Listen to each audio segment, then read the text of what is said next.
pasti kalau misalnya dia tidak bisa menelan mestinon, ceftriaxone, omeprazole, methylprednisolone, dan SA prosigmin.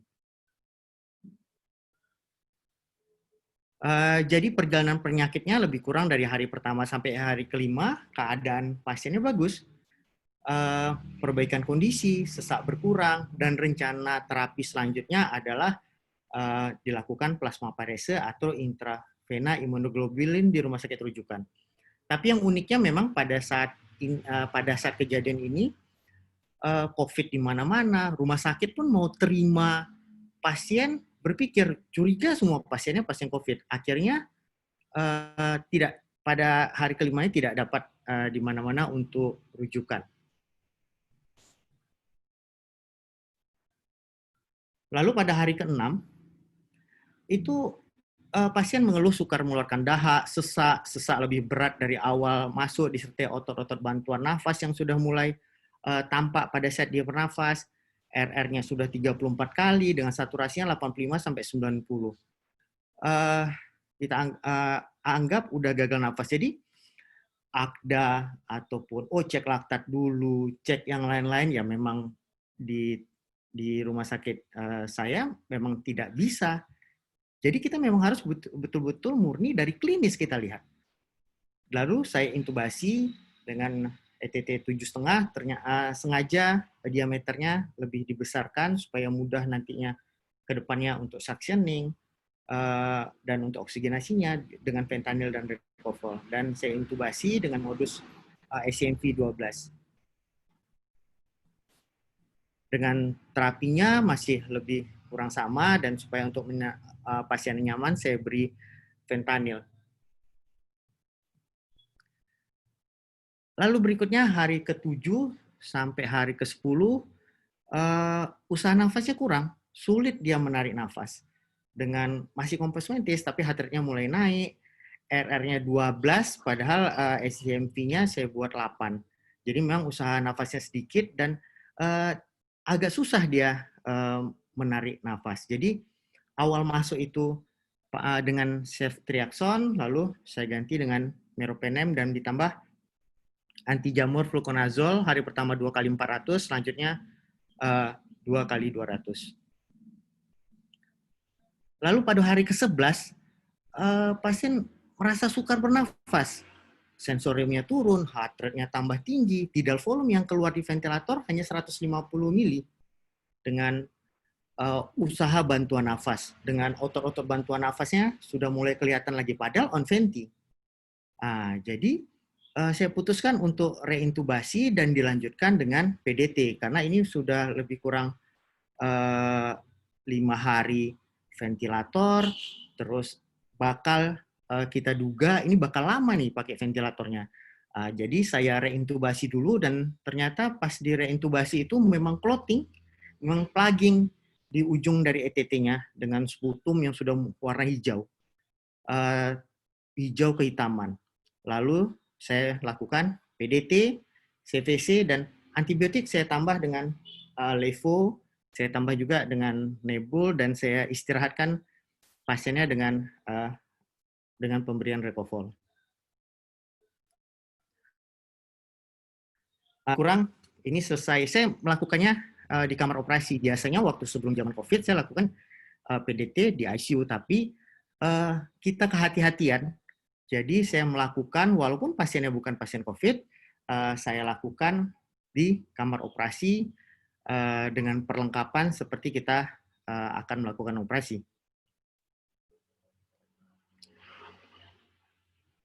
Jadi ini kondisi ibunya 1 hari setelah dilakukan PDT. Lalu hari ke-12 nafasnya sudah spontan, mulai adekuat, RR-nya sudah mulai mencukupi dengan SCMV 8, tidal volumenya 400, PIP 5, PS 10, TI-nya 0,9, FO2 40%. Dan di sini kita lihat dari awal tadi leukositnya sampai 24.000, sekarang turun jadi 18.000 gitu. Tapi memang apakah antibiotik kita sudah betul? Nanti kita diskusikan di belakang. Jadi ini recovernya sudah saya titrasi turun, fentanyl dan sudah mulai diturunkan dan fisioterapi.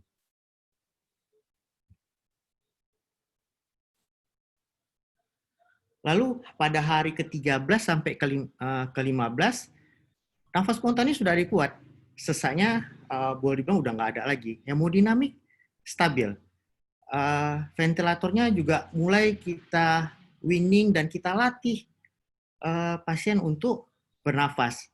Tapi memang yang harus kita perhatikan adalah limfositnya. Limfositnya turun jadi 2. Jadi apakah steroid penyebabnya? Bisa jadi, maka itu saya turunkan dosis steroidnya. Karena kita lihat bahwa limfositnya sudah ikut turun. Jadi apakah pasien ini sistem imunnya sudah mulai turun?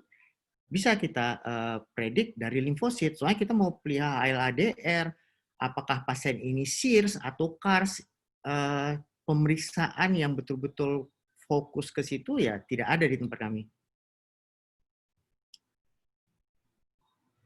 Pada hari sebelumnya pada hari ke-16 sampai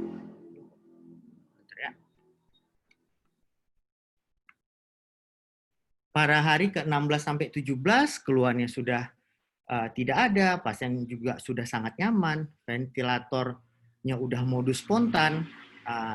Jadi fentanylnya pun saya ganti dengan tramadol, meropenemnya saya off karena sudah 10 hari. Walaupun kalau kita lihat ATS ITSA, dia merekomendasikan 7 hari. Karena antara 7 hari sampai 15 hari sebenarnya tidak ada perbedaan. Jadi ya, nanti kita lihat belakang pembahasan, dia mengajukan 7 hari. Tapi ini saya pakai 10 hari. PCT, enable, fluconazolnya juga udah saya ganti oral, dan pasien belajar oral, dan tetap rencana untuk rujuk plasmaferese atau intravena imunoglobulin. Karena di tempat fasilitas kami ya tidak bisa sampai plasmaferese atau intravena imunoglobulin. Tapi lagi-lagi terbentur, udah oke di satu rumah sakit, penuh untuk pasien COVID, jadi tertunda-tunda terus. Itulah yang menyebabkan pasiennya juga stres dan akhirnya tetap di ICU kami. Lalu pada hari ke-18 keluhannya sudah tidak ada, ventilator juga sudah kita lepas dari pasien, dia sudah nafas spontan, cuff dikempeskan. Jadi kalau masih pakai ventilator, cuff-nya dikembangkan. Karena apa? Kalau kita kempeskan, PIP-nya jadi hilang dia. Jadi cuff-nya dikempeskan, tetap rencana berusaha tetap untuk plasmaferese atau intravena imunoglobulin. Nah, di sini pada hari ke-19 itu sudah mulai pasien sesak kembali. Dan permasalahan lain muncul, prostaglandin habis. Jadi obat apa lagi yang bisa untuk supaya pasien ini survive? Akhirnya saya ambil keputusan untuk mestinon oral itu saya beri per 2 jam. Lalu saya masukkan ventilator lagi, dengan segera kita winning, dengan sebenarnya HB12, leukosit 15.200, yang lain relatif dalam batas normal. Dan rujuk lagi-lagi gagal.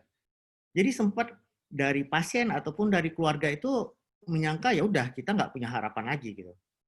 Jadi akhirnya prinsipnya adalah yang saya ambil saat itu, gimana pun kita harus segera bisa winning. Pasien ini harus segera bisa nafas spontan. Kalau enggak, mau sampai kapan? Pasti ventilator pneumonia bakal makin panjang rawatannya, ujung-ujungnya dia pasti lewat gitu. Maka itu motivasi ke pasien dan keluarga pun terus diberikan. Itu dengan obat untuk miastenianya hanya miastinon per 2 jam. Lebih kurang dari 19, 20, 21, sekitar 3 hari. Lalu pada hari ke-22 dirawat, ada perbaikan. Nafasnya adekuat, batuknya sudah mulai dia adekuat lagi, dia bisa keluarkan seputungnya. Levo saya antibiotik karena sudah 9 hari. Terus mestinonnya saya turunkan jadi per 4 jam, belajar diet oral, dan di sini saya beri probiotik. Teman-teman mungkin produk tertentu dia ada jual probiotik oral ataupun di mana ada jual untuk probiotik, karena kita tahu adalah probiotik itu merangsang imunoglobulin di pencernaan. Dan juga berhasil kita up ventilator dengan fisioterapi dan mobilisasi. Jadi memang pada miastenia gravis ini jangan kita lupakan untuk fisioterapi, karena itu sangat membantu. Apalagi dengan dilakukannya PDT, itu dead space kita kurangi. Dari leher sampai ke mulut itu dikurangi. Akibatnya apa? Dengan sedikit dia tarikan nafas sudah cukup untuk paru-parunya. Jadi sangat membantu kali diberikan percutaneous dilatasi tracheostomy. Nah ini kondisinya setelah kita up ventilator yang kedua.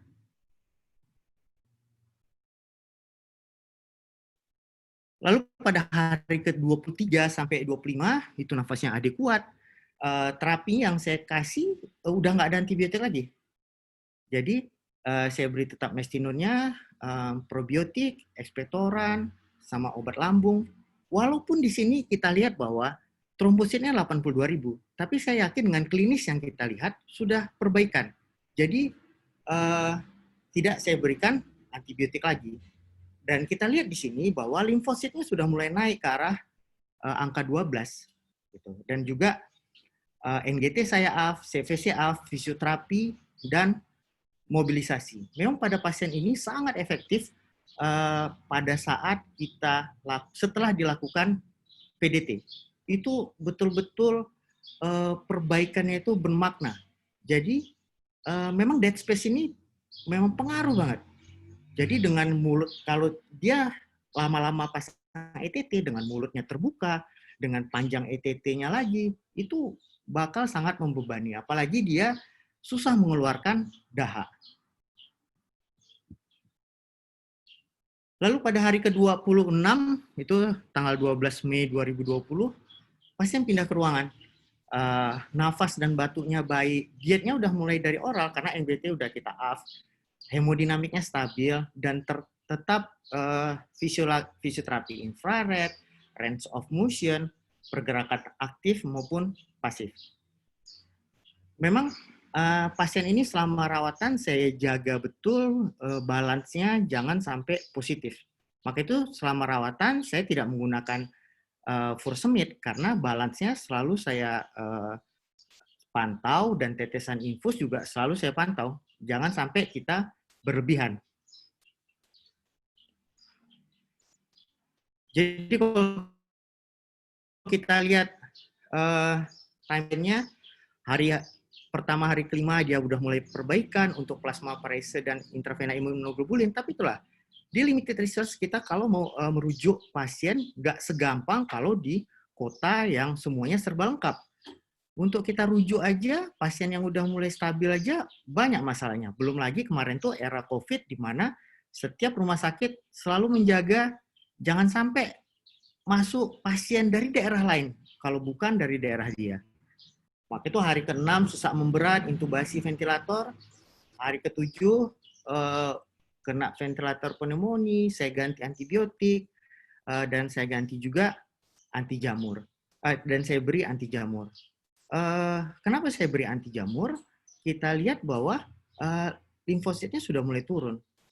Dan kalau kita, dan ini kenapa antibiotiknya cuma satu di awal, karena memang dari ATSITSA itu kalau memang fase awal apalagi di HAP, anjurannya memang antibiotiknya satu, dan andai kata sudah ventilator, belum ada perbaikan, bisa kita combine. Nanti kita lihat di belakang di pembahasannya. Di hari ke-11 dia sukar bernafas, reintubasi, dan saya PDT dengan saya beri tambahan levo. Walaupun memang kalau kita baca literatur, Cipro katanya tidak untuk miastenia memperberat, tapi kenyataannya ya antibiotik yang ada cuma itu. Apakah kita harus tidak memakai, walaupun ini saya pakai levo, tapi golongannya sama golongan quinolone. Dan saya istirahatkan dengan Recovol. Jadi selama intubasi ini saya tidak pernah menggunakan relaksan. Hari ke-12 udah nafasnya adekuat dan lakukan fisioterapi. Hari ke-13, hari ke-15 sebenarnya udah mulai bagus kondisinya. Hari ke-16 sampai ke-17 malah kita udah rencanakan rujuk, hari ke-18 up ventilator. Tapi lagi-lagi hari ke-19 sampai 21 prostigminnya habis, pasiennya sesak lagi. Akhirnya saya beri, kita nggak tahu harus mau kasih apa lagi. Maka itu sambil dimonitor ketat, kita kasih mestinon per 2 jam. Gitu. Dan hari kedua-dua nafasnya mulai adekuat lagi. Kita bisa off ventilator lagi. Kita bisa off antibiotik dan beri probiotik. Memang dari hari ke-19 dan 21 ini motivasi yang diberikan ke keluarga itu sangat besar. Karena tetap kendala rujukan adalah rumah sakit yang mau dituju alasannya penuh. Dan andai kata harus lewat jalan darat, misalnya sampai ke Medan misalnya, itu membutuhkan waktu lebih lama lagi. Dan sedangkan ke rumah sakit ke provinsi yang terdekat, karena di terdekat itu ya ke Padang, ke Palembang, kalau mau lebih jauh lagi ke Medan. Tentu semakin jauh tempat untuk merujuknya, resiko di jalan ya semakin besar memang. Gitu. Terus hari kedua 325 AFCVC, NGT, limfositnya pun sudah mulai naik dan nafas adekuat. Jadi hari kedua 6 pindah ruangan dan setelah 3 hari di ruangan pasien pulang ke rumah dan 1 bulan setelahnya dekanul.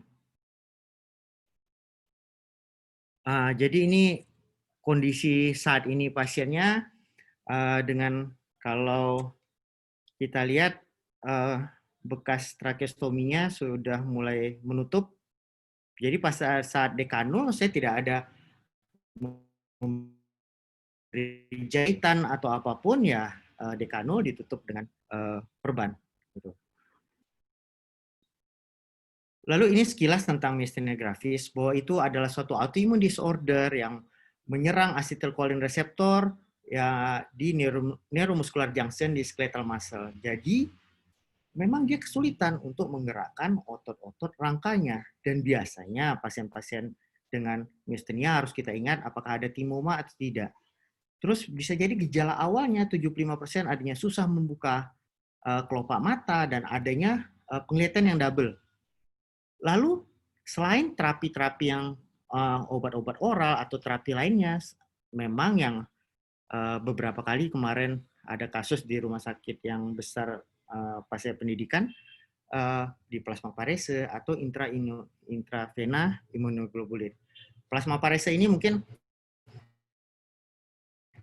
kawan juga belakangan sering mendengar untuk pada pasien COVID. Jadi bedanya dengan plasma konvalesen, kalau plasma konvalesen kita memberi plasma orang lain yang sudah sembuh ke dalam orang yang sakit. Tapi plasmaparese ini adalah plasmanya pasien diganti dengan albumin 5%. Jadi ada alatnya, dia ada 2 membran atau centrifuge, plasmanya dibuang, diganti dengan albumin 5%. Ada juga yang murni albumin, ada juga yang albumin 5% ditambah cairan kristaloid. Jadi sebenarnya kalau menurut saya important key-nya adalah early intubasi. Jadi kemarin itu tidak sampai dia hipoksia hebat baru kita intubasi. Jadi early intubasi ini sebenarnya manfaatnya cukup banyak. Jadi belum hipoksia hebat, belum kekurangan oksigen di mana-mana yang hebat, tapi di situ sudah kita intervensi dengan intubasi. Terus yang kedua, bagaimana karena sebenarnya jelas kalau misalnya dia hospitalized acquired pneumonia atau ventilator acquired pneumonia itu kita tinggal merujuk aja mau kombinasi mana yang kita pakai. Tapi memang jangan 2 golongan beta laktam kita campur gitu. Nanti kita lihat di pembahasan. Terus juga di sini saya melakukan early PDT. Begitu hari ke-5 dan saya lihat ini bakal panjang dan untuk mengurangi dead space-nya saya lakukan PDT. Jadi PDT ini bukan hanya mau early atau mau late, ternyata early lebih baik. Sama dengan pasien-pasien misalnya stroke atau pasien-pasien yang gangguan neurologi yang lain, early PDT lebih baik. Kenapa belum sampai dia pneumonia, apalagi GCS di bawah 8.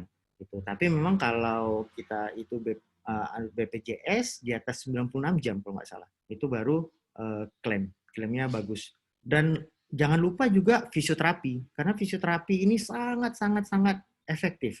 Jadi pasien ini alhamdulillah 26 hari dirawat, kaku atau tetap ada, tapi sangat minimal. Dan mobilisasi, begitu dia sudah adekuat, kita mobilisasi supaya baik aktif maupun pasif. Dan juga penggunaan probiotik. Jadi setelah ventilator, pasien ini saya beri probiotik. Soalnya nggak mungkin dia dirujuk dengan intravena imunoglobulin ataupun plasmaparese. Jadi salah satu yang saya coba picu adalah imun tubuhnya sendiri, yaitu memberikan probiotik sehingga merangsang pembentukan imunoglobulin. Jadi gut is second brain, itu betul. Jadi pencernaan kita tuh otak nomor 2, dia pinter. Jadi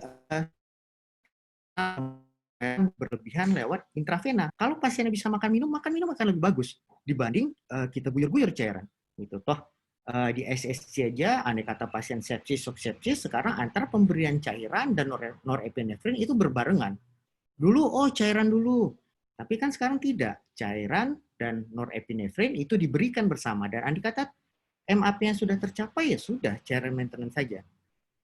Dan juga family support. Nah, jadi pada pasien ini, keluarganya, terutama suaminya itu sangat support kali untuk istrinya sembuh. Kita sedikit pembahasan nih, ada ITSA guideline tentang HAP, VAP yang tahun 2016. Jadi sebenarnya di sini jelas dikatakan ini untuk hospitalized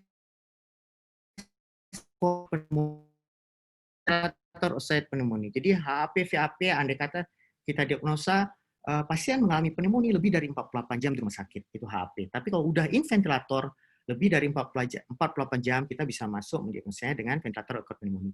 Sebenarnya di sini sedikit lagi, ya terbatasnya. Kenapa terbatasnya? Sorry. Oh iya. Sebenarnya saya ikut aja. Di sini sebenarnya jelas, kalau pada pasien yang HAP, pilihan antibiotiknya apa nih? Kalau not high risk mortality, lihat nih, piperacillin tazobactam, ini dosisnya nih yang sering 4,5 gram per 6 jam. Atau cefepime 2 gram per 8 jam, atau levo 750 per hari, atau imipenem 500 per 6 jam, atau meropenem 1 gram per 8, atau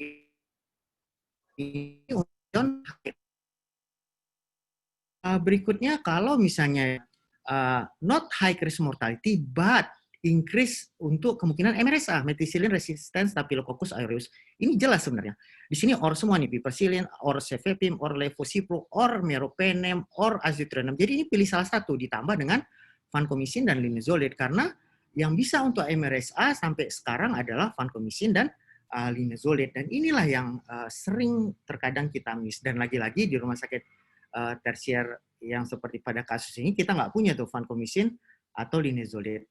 Dan juga sebenarnya untuk high risk mortality, apalagi misalnya pemakaian antibiotik yang lama, di sini jelas dibilang, two of following, avoid two beta-lactam. Jadi sesama beta-lactam jangan kita gabung. Misalnya yang beta-lactam apa? Golongan penisilin, cephalosporin, carbapenem, itu semua beta-lactam. Jadi itu kita hindari dua dari golongan beta-lactam. Avoid two beta-lactam. Bisa piperacillin tazobactam dengan levo, itu bisa. Tapi kalau cefepime dengan piperacillin tazobactam, dia sama-sama beta-lactam. Piperacillin golongan penisilin, cefepime ceftazidime golongan cephalosporin, sama-sama beta-lactam. Jadi penggolongan antibiotik itu sebenarnya sangat penting, apa yang harus kita pilih. Bisa misalnya kita meropenem sama amikacin atau gentamicin atau tobramycin. Dan ini kita lihat dosisnya sebenarnya. Amikacin itu 15-20 mili per kilo per hari, satu kali. Single dose, karena dia konsentrat dependent. Begitu juga dengan gentamicin, 5-7 mili per kilo per hari, karena dia juga konsentrat dependent. Jadi antibiotik, mungkin di kesempatan yang lain kita harus juga, apakah dia konsentrat atau time dependent, bagaimana pemberiannya, itu suatu hal yang harus kita perhatikan untuk pada pasien-pasien kritikal kita. Di sini lihat nih. Oh, jelas banget. Terus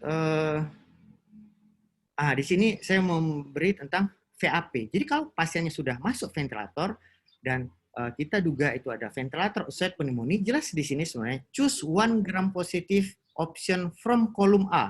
Jadi kita pilih nih antara vancomycin atau linezolid. 1 gram negatif option from kolom B, yaitu apa di sini? Kita tinggal lihat aja. Piperacillin tazobactam, apakah cefepime ceftazidime, imipenem meropenem, atau monobactam. Karena kita lihat piperacillin tazobactam, cefepime ceftazidime, imipenem meropenem, dan azithromycin, selain dia golongan beta lactam dan juga dia anti pseudomonal. Jadi kita pun sekarang harus belajar, misalnya antibiotik mana nih yang anti pseudomonal atau yang pseudomonas. Karena kalau udah sampai ventilator associated pneumonia, kumannya lebih kurang pseudomonas, klebsiella pneumonia, acinetobacter baumannii, sekitar-sekitar itu. Jadi jangan sampai kita ini kita gabung. Oh, ceftazidime campur meropenem gitu. Berarti itu kita baru sampai di golongan B yang gram negatif antibiotik with pseudomonal activity beta lactam based agent. Atau di sini kita bisa lihat 1 gram negative option from kolom C. Jadi yang kolom C yang non beta lactam itu bisa cipro, levro, or amikacin, gentamicin, tobramycin, or polymyxin. Jadi sebenarnya golongan A kita ambil 1, B kita ambil 1, dan C kita ambil 1. Jadi pada pasien yang saya rawat ini, saya memutuskan awalnya itu saya kasih ceftriaxone. Dan kita tidak ada kultur, itu yang susahnya. Kita juga tidak ada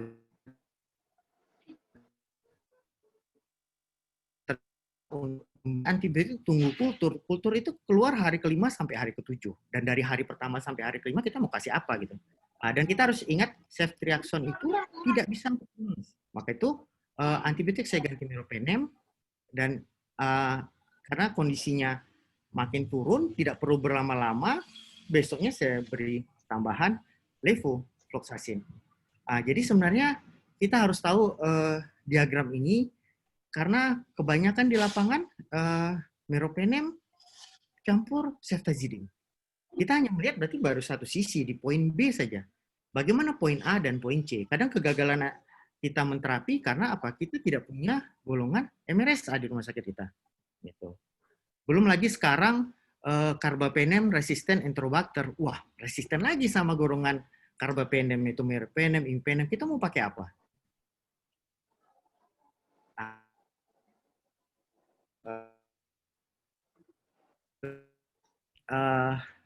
Saya coba lanjut.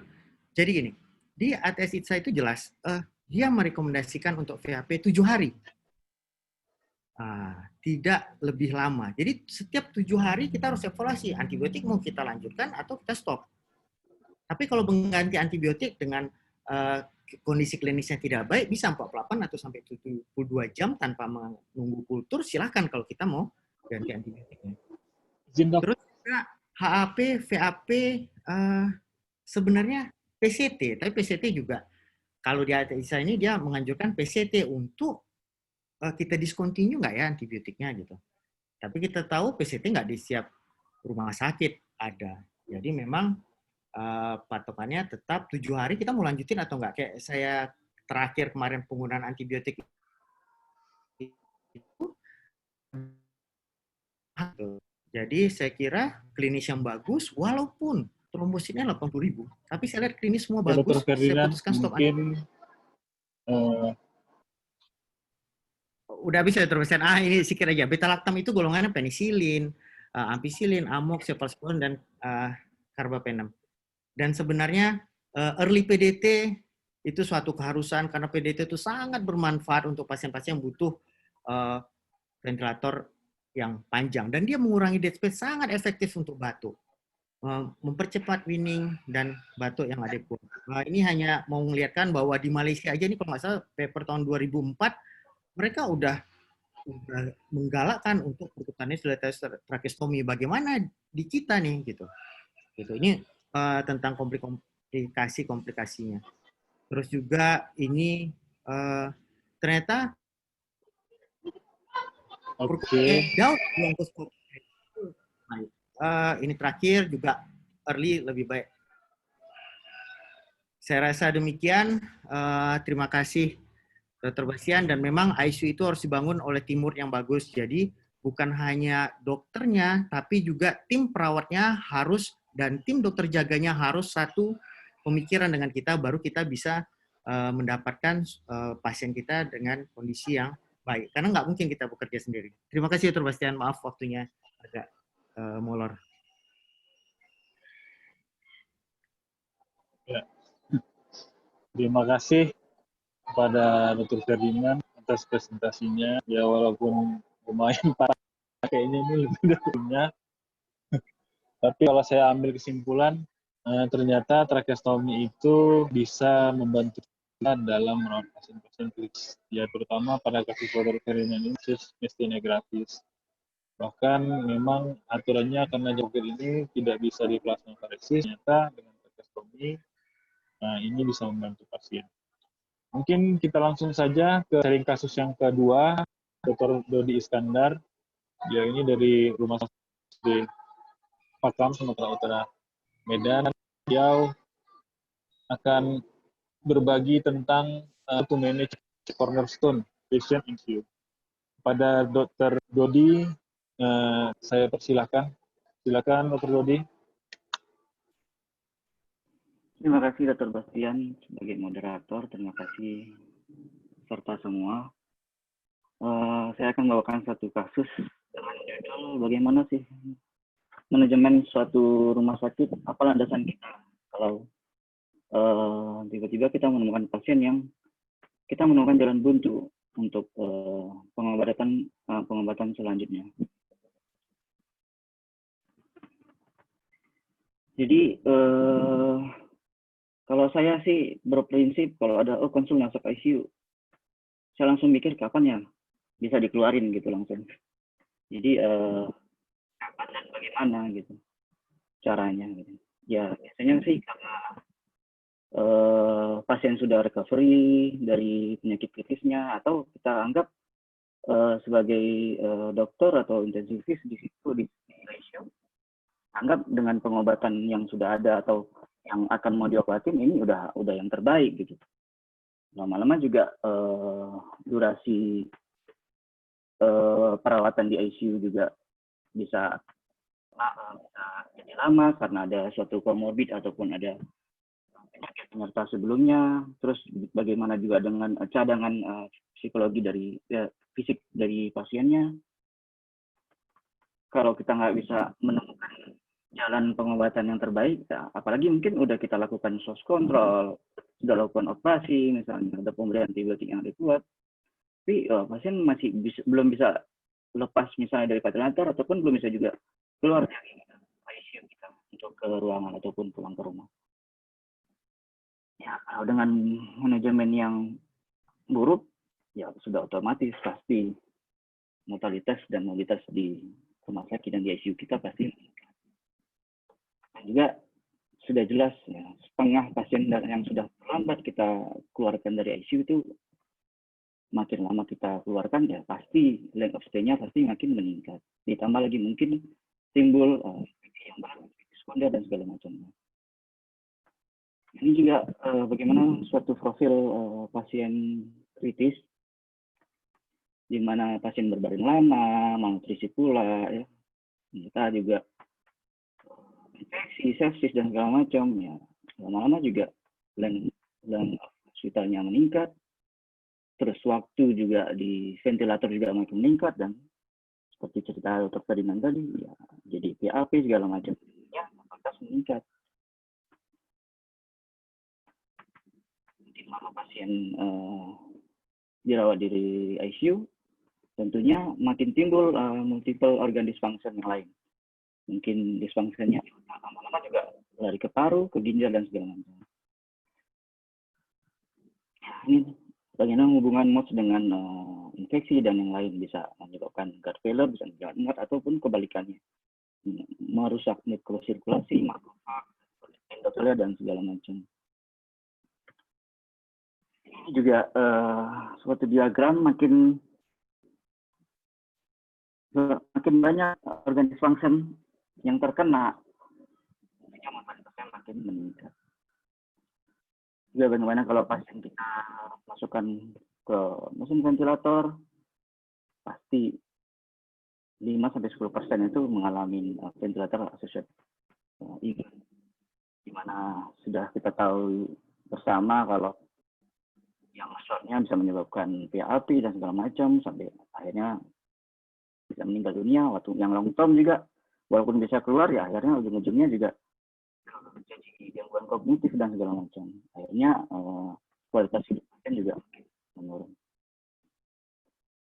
Belum lagi kita bicara tentang biaya, bagaimana satu pasien kalau masuk ke ventilator bisa menghabiskan uang puluhan juta mungkin ya.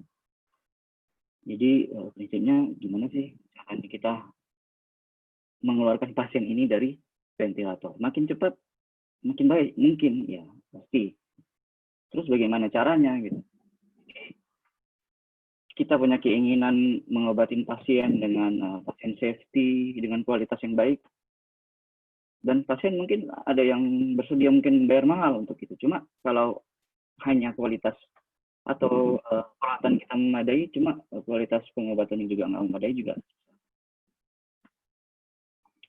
Jadi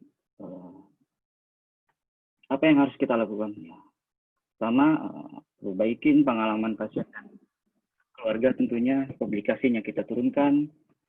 Secepatnya kalau bisa keluarkan dari ventilator, secepatnya keluarkan dari ICU, sehingga kalau dengan itu mungkin efisiensi biaya juga jadi lebih bagus. Bagaimana caranya? Salah satunya mungkin kita bisa lakukan dengan tracheostomy. Karena keuntungan tracheostomy itu mungkin banyaknya pada pasien-pasien yang fluid feeding dari ventilator ataupun pasien yang memang membutuhkan terapi ventilasi mekanik jangka waktu yang lama ya. Ini bisa kita lihat selain tadi bisa menurunkan dead space dan segala macam, gampang untuk dipastikan, gampang untuk mengelola jalan nafas dan sebagainya. Terus kita di ICU juga punya bisa melakukannya dengan teknik PDT dengan ini alat-alatnya dan persiapannya. Harapan kita seperti Bapak yang di sebelah kiri ya, bisa winning sampai dia bisa dikanulasi.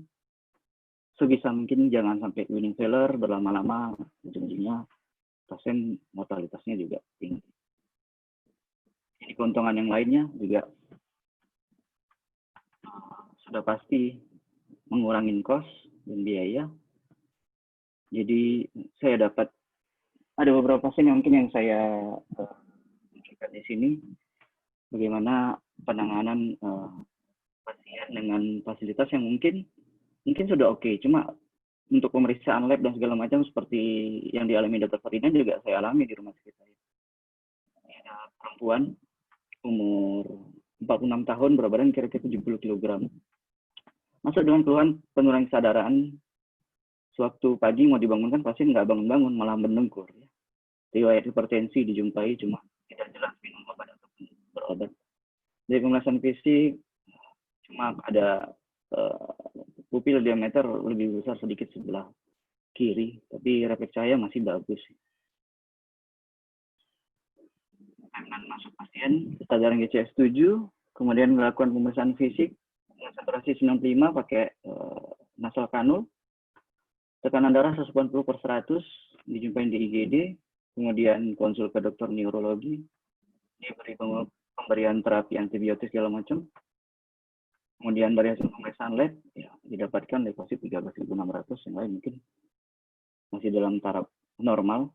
Kemudian dari hasil pemeriksaan didapatkan suatu suspek hemorrhagic dengan DOD stroke ischemic dengan hipertensi krisis.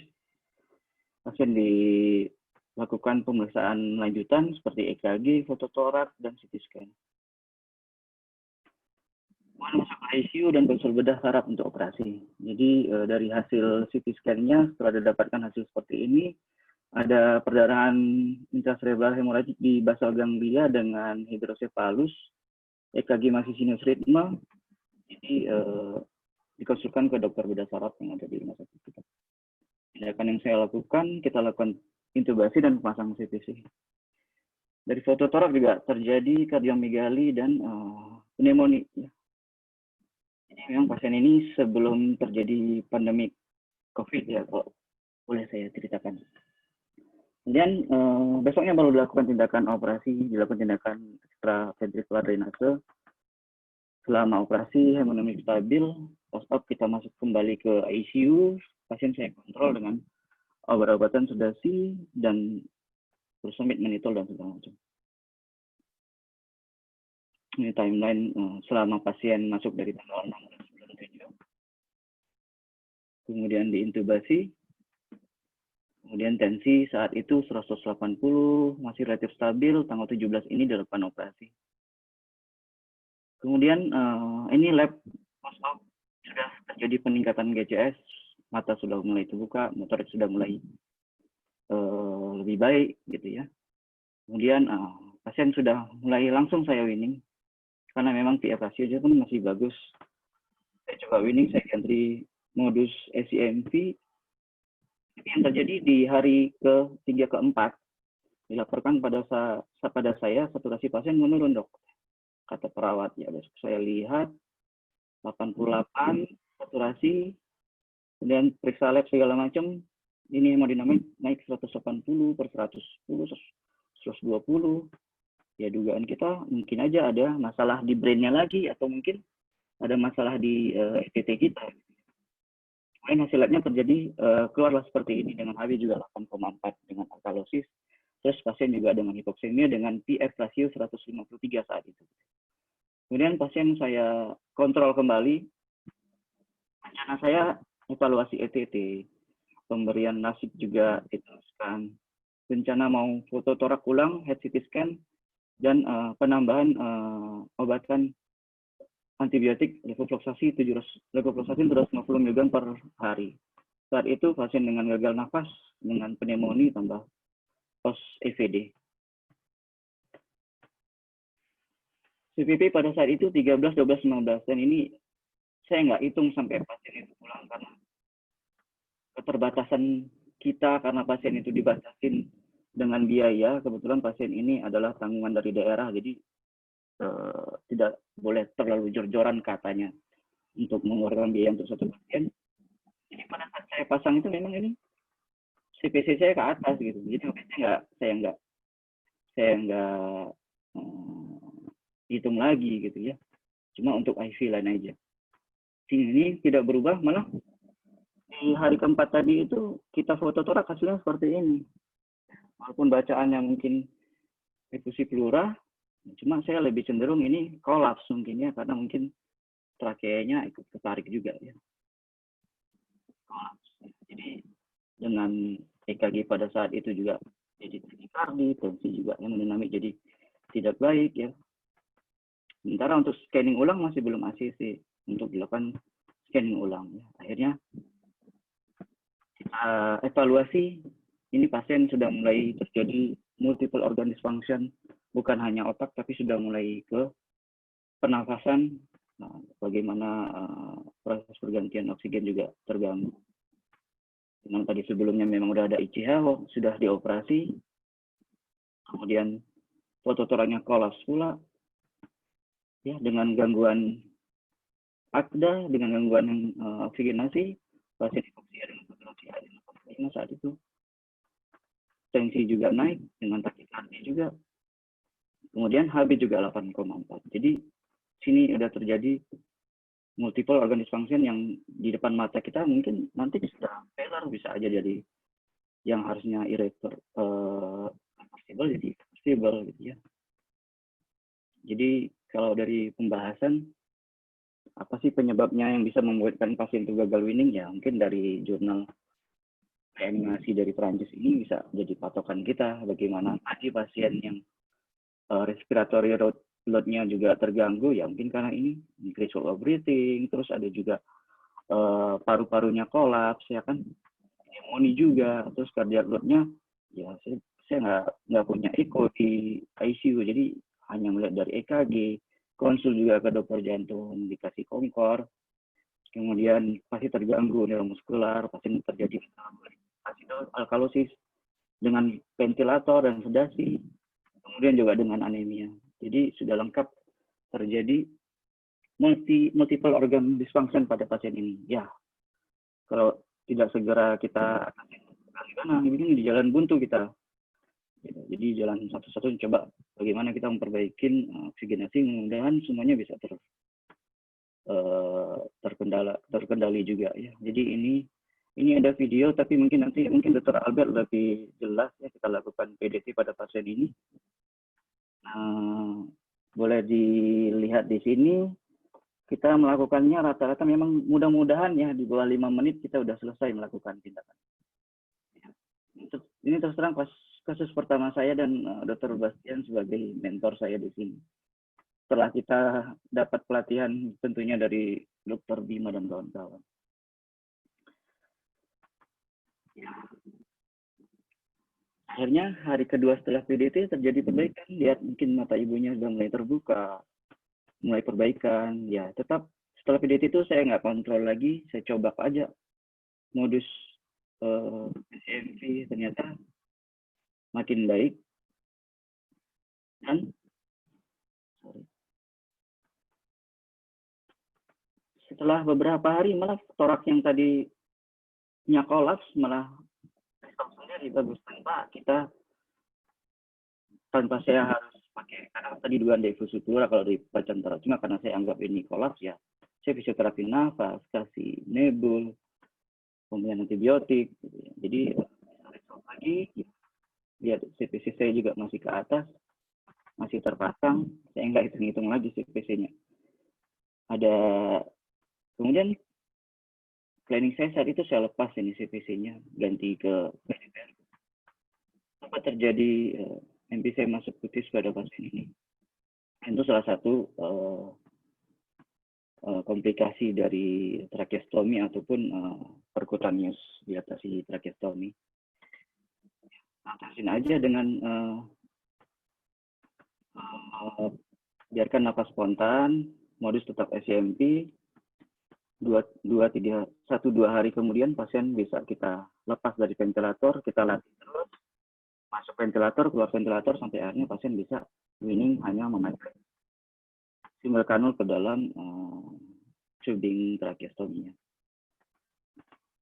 Ya, ini kita anggap sukses winningnya. Kemudian setelah 2 hari kita pindah ke ruangan. Sebelum itu memang sudah kita ajarin perawat dan keluarga pasien sendiri untuk melakukan tindakan pelatihan nafas pada pasien ini. Ya, seperti ini, saya ke ruangan, saya latih di depan keluarga pasien juga. Dilakukan 30-120 menit kalau bisa dalam per 12 jam ya. Pada saat di ICU, saya beritahukan edukasi juga sama perawat, kita lakukan tiap ganti shift kalau bisa. Biar makin cepat pasiennya discharge dari ICU. Nah, ini pasien kedua juga, ini juga sekilas. Ini juga pasien dengan MDR TB, udah gagal nafas, intubasi 13 hari, nggak ada respon. Antibiotik semuanya udah kita kultur, semuanya resisten. Sampai terus terang DPJP-nya udah nggak tahu lagi siapa mau DPJP-nya ya, saya bilang ya. Saya saja jadi DPJP-nya nggak apa-apa. Ya, sampai akhirnya kita lakukan tracheostomi pada pasien ini. Ini kebetulan saya beberapa hari tidak lagi cuti, kemudian lagi sakit, jadi saya nggak tahu gimana ini pasien perkembangan yang jelas. MDR TB aja, nggak ada respon. Tapi udah mulai buka mata, ada respon melam, ya udah saya akhirnya tracheostomi pasiennya. Mungkin videonya kalau ada waktu nanti kita share, atau mungkin Dr. Albert bisa menampilkannya pada presentasi beliau. Tidak latih nafas 3 hari, SMP spontan, bisa lepas dari ventilator, kemudian 2 hari kemudian kita pindahkan ke ruangan. Beberapa saat pasiennya bisa home care dan dirawat di rumah. Ini juga pasien yang ketiga yang terakhir yang bisa saya tampilkan, perempuan 64 tahun, sudah 1,5 bulan yang lalu sebelumnya dilakukan operasi removal tumor, kemudian masuk lagi dengan lukanya basah GCS. hari kedua post-op membaik ya, kesadarannya bagus, bisa buka mata, cuma pasien masih distres nafas. Kita coba intubasi, pasien tidak kuat ya. Akhirnya kita PDT pasiennya, bisa lepas ventilator dan pindah ke ruangan. Jadi kesimpulan dari presentasi saya kali ini, ya penting kita mengenali kondisi pasien kritis supaya tidak jatuh ke dalam gagal organ dan sirkulasi. Apapun sumber daya yang kita punya, seminim mungkin ya kita usahakan untuk mencegah morbiditas dan mortalitas yang tinggi. Kita punya teknik perkutan dilatasi tracheostomi, tentunya ini membuat keuntungan sama kita. Karena dalam penanganan pasiennya bisa membantu penyapihan dari ventilasi mekanik. Juga perkutan dilatasi tracheostomi juga mengurangi kebutuhan konsumsi oksigen, sehingga mortalitas menjadi menurun. Bisa dikerjakan oleh staf terlatih, makanya kita buat tim juga khusus untuk ini di ICU kita. Timnya kerja bagus, dan saya bersyukur. Dan pada saat melakukan ini, keuntungannya buat kita sebagai anestesi dan intensivis ya, kita nggak perlu ke ruang operasi, biaya jadi lebih murah, pasien tidak berisiko untuk kita dorong ke kamar operasi, kemudian balik lagi ke ICU. Jadi bisa dikerjakan di ICU dengan lokal anestesi, sedasi, dan pelumpuh otot. Terima kasih. Jadi ya ada sedikit kata bijak, jangan sepelekan orang yang punya tanggung jawab yang besar ya. Kalau sudah berkomitmen untuk merubah dunia istilahnya, atau merubah hal yang lebih bagus, pasti orangnya ada. Yang mudah-mudahan kita yang ada di sini, yang ada di sini, ikut di dalam webinar ini mempunyai komitmen seperti itu juga untuk kebaikan pasien. Terima kasih, mungkin itu aja yang bisa saya share. Saya balikkan ke moderator. Ya, terima kasih pada Dr. Dodi untuk sharing kasusnya. Mungkin kalau saya boleh simpulkan, berarti pada pasien-pasien yang multiple organ failure, akhirnya tracheostomi ini juga menjadi cornerstone ya, menjadi suatu hal dipilih untuk memberi pasien lepas dari ventilator. Mungkin kita lanjut langsung ya ke kasus yang ketiga, mudah-mudahan belum pada bosan ya, karena kali ini kasusnya unik. Dari kasus Dr. Mayang ya, terjadi adanya malposisi pasien yang dipasang tracheostomi. Jadi mungkin sharing kasus Dr. Mayang ini judulnya tracheostomy malposition rare case after tracheostomy. Mungkin kepada Dr. Mayang, persilakan. Oke, terima kasih moderator. Dr. Dodi bisa stop share dulu.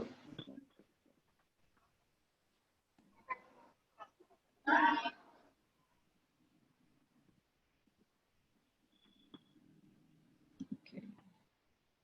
Share dulu. Slide saya sudah terlihat ya, Dok ya? Sudah, Dr. Mayang. Baik, terima kasih kepada Dr. Bastian selaku moderator. Tidak banyak yang akan saya sampaikan pada siang hari ini. Ada kasus yang menurut kami cukup unik, Dok. Cukup unik, dan setelah dicari literaturnya ini merupakan komplikasi yang jarang. Jadi terjadi tracheostomy tube malposition. Oke, pada sharing kasus ini kami akan mempresentasikan kasus di mana terjadi misplacement dari tracheostomy tube itu ke cabang utama dari bronkus kanan. Jadi ada seorang wanita berusia 56 tahun, ini disiapkan untuk percutaneous dilatational tracheostomy. Jadi pasien ini sudah dirawat di ICU hari ke-18. Namun memang pada saat itu dari THT maupun dari teman sejawat bedah itu belum mau melakukan tracheostomi. Akhirnya kami memberanikan diri untuk melakukan tracheostomi percutaneous. Jadi diagnosis pasien ini adalah stroke, CVD hemoragik, pasca operasi EVD dengan indikasi IVH dan juga ada ICH di ganglia basalis. Pasien ini memiliki komorbid hipertensi grade 2. Oke, persiapannya seperti biasa, kami melakukan concern, edukasi, dan lain-lain. Kemudian obat-obatan juga seperti umumnya, hipnotik sedatif, relaksan, opioid, lokal anestetik, obat-obat emergensi, gel, terus equipment yang spesifik pada kasus ini karena sudah masuk ke pandemi, kami melakukannya dengan APD level 3, kemudian kita juga melakukannya di negative pressure di isolation room. Kemudian kami juga melakukan manajemen tim, kita batasi tim atau personel yang bekerja itu hanya orang-orang yang memiliki tugas tertentu saja, jadi tidak boleh rame-rame di dalam ruangan tersebut. Oke, sebagai preparation, tentunya semua sudah tahu bahwa good positioning will help you. Jadi, jika kita bisa mengidentifikasi landmark dengan baik, tindakan tracheostomi akan lebih mudah. Meskipun ada beberapa studi itu menunjukkan bahwa posisi seperti ini juga tidak begitu bermakna jika dibandingkan dengan tidak diposisikan.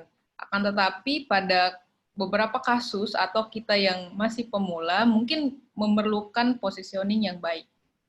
Jadi pasiennya kita ganjal bahunya dan seterusnya sehingga daerah leher ini bisa diidentifikasi dengan jelas. Jadi kita mengidentifikasi landmarknya. Jadi di sini ada tiroid, di sini ada membrana krikotiroid dan ada cartilago krikoid. Kemudian di sini ada incisura jugularis. Nah, kami melakukan waktu itu di cincin 3 dan 4 dan termasuk dalam tracheostomi letak tengah. Oke, jadi prosedur PDT-nya sebenarnya tidak ada masalah. Kami melakukannya di ruang isolasi bertekanan negatif dengan APD level 3. Kemudian kami batasi personil karena selain bisa menularkan, COVID ini ditularkan dari pasien, juga bisa dari sesama tenaga kesehatan, jadi kami batasi personil. Nah, setelah PDT dilakukan sebenarnya tidak ada komplikasi yang bermakna juga. Tidak ada perdarahan, kemudian tidak ada emfisema, pneumotoraks, dan lain-lain. Pasiennya berjalan seperti biasa. Namun, dalam 7 hari ini pasien masih sulit untuk dilakukan pelepasan dari ventilator. Jadi pasien ini kami rencanakan untuk dilakukan bronchial washing dengan kecurigaan pada saat itu ada retensi sputum. Jadi karena alatnya itu cukup besar, jadi pulmonologis itu meminta kami untuk melakukan rekanulasi dengan size yang lebih besar. Awalnya kami pasang dengan size 7, kami rekanul dengan menjadi size 7,5. Melakukan rekanulasi 1 hari setelahnya. Oke, ini proses rekanulasinya jadi tidak ada masalah, proses rekanulasi juga berjalan dengan lancar. Nah, ini juga foto toraks setelah direkanulasi. Tapi yang menariknya adalah pada saat dilakukan bronkoskopi, ini didapatkan bahwa tracheostomy tube itu terlalu dalam dan menyumbat dari left main stem bronchus. Jadi cabang bronchus sebelah kirinya itu tersumbat. Jadi ini kita baca bersama nih hasilnya dilakukan bronchial washing melalui tracheal tube. Terdapat sekret kental pada tube, dilakukan washing, ujung tracheal tube langsung masuk ke kanan, kemudian buka dan cabang-cabang di washing. Dilakukan penarikan tube baru bronchus sebelah kiri terbuka dan dilakukan washing sampai bersih. Dan kesimpulannya terdapat retensi sputum dan tertutupnya bronchus utama sebelah kiri. Baik, ini setelah itu kami reposisi sesuai dengan saran pulmonologis, kami tarik sekitar 1 cm dari ronsen torak, evaluasi juga tidak ada atelektasis. Nah, 1 hari kemudian pasiennya akhirnya bisa di off dari ventilator, kemudian pasiennya juga kami ganti kanulnya dengan fenestrate, kemudian cuff-nya juga dikepetkan, dan pasiennya kita ganti dengan sungkup bayi karena di tempat kami tidak tersedia tracheal mask. Ini timeline pasien kami. Jadi pada hari pertama pasien dirawat di ICU dengan kesadaran borderline 9. Pasien dilakukan EVD di OKIGD dan post-op masuk ke ICU. Sebenarnya pasien ini sejak minggu pertama itu sudah bisa di-weaning ke mode PS. Namun karena concerning COVID pada saat ini dari teman sejawat THT itu menunda sampai hari ke-21. Jadi kami memutuskan untuk dilakukan tracheostomi percutaneous. Oke, pada hari ke-18 dilakukan PDT dan 7 hari setelahnya dilakukan rekanulasi. Hari berikutnya didapatkan adanya misplacement dari tracheal tube ke kanan, dilakukan reposisi, dan keesokan harinya pasien bisa dipindahkan ke ruang rawat biasa. Jadi kami mencoba mencari-cari ini sebenarnya komplikasi apa sih sebenarnya yang bisa digolongkan dari komplikasi yang umum terkait dengan tracheostomi. Jadi komplikasi terkait tracheostomi itu dibedakan menjadi 3 berdasarkan klasifikasi waktunya. Ada yang immediate, itu segera setelah tracheostomi dilakukan, meliputi perdarahan, damage to anatomi trakea, gagal dilakukan tracheostomi, bisa aspirasi, emboli udara, kegagalan mempertahankan airway, hipoksemia, hiperkarbi, bahkan kematian. Kemudian ada yang juga komplikasi dini, perdarahan, kanula displacement, pneumotorak, pneumomediastinum, dan seterusnya. Ataupun late. Jadi tidak ada satupun kategori bahwa tracheostomi ini bisa misplace ke bronkus sebelah kanan. Nah, begitu juga studi yang dilakukan dari 800 pasien yang dirawat di ICU dan dilakukan percutaneous tracheostomy. Jadi tidak ada juga yang menyebutkan bahwa salah satu komplikasi tracheostomy ini adalah bisa masuk ke bronkus sebelah kanan. Nah, studi yang lain juga demikian. Jadi tidak ada juga yang menyebutkan bisa masuk ke bronkus sebelah kanan. Namun ada satu case report ini menyebutkan memang bisa terjadi misplacement dari tracheostomy tube ke right main bronchus. Dan ini merupakan komplikasi yang jarang. Kasus yang dihadapi di sini adalah pada pasien dengan keganasan, yaitu terjadi metastasis dari SCC atau squamous cell carcinoma dari cervical esophagus, dan sehingga menyebabkan terjadinya perubahan anatomi dari struktur trakea, tracheobronchial tree.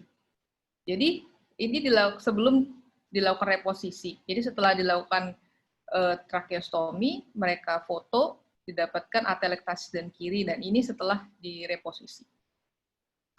Atelektasis membaik. Namun hal ini sebenarnya masih menjadi pertanyaan di benak kami, apakah memang demikian ataukah kita juga nggak tahu, apakah memang terjadi ada variasi anatomi, kita juga nggak tahu. Tapi paling tidak kita bisa mewaspadai bahwa ini mungkin saja terjadi. Jadi take home message dari kasus yang saya presentasikan ini adalah pertama untuk pasien-pasien yang gagal disapih dari ventilasi mekanik setelah di tracheostomi, mungkin kita perlu melakukan bronkoskopi untuk mengevaluasi apa yang sebenarnya terjadi pada pasien ini. Mungkin walaupun sangat jarang sekali bisa terjadi misplacement dari tracheostomy tube ke right main stem bronchus karena variasi anatomi dari pasien kita.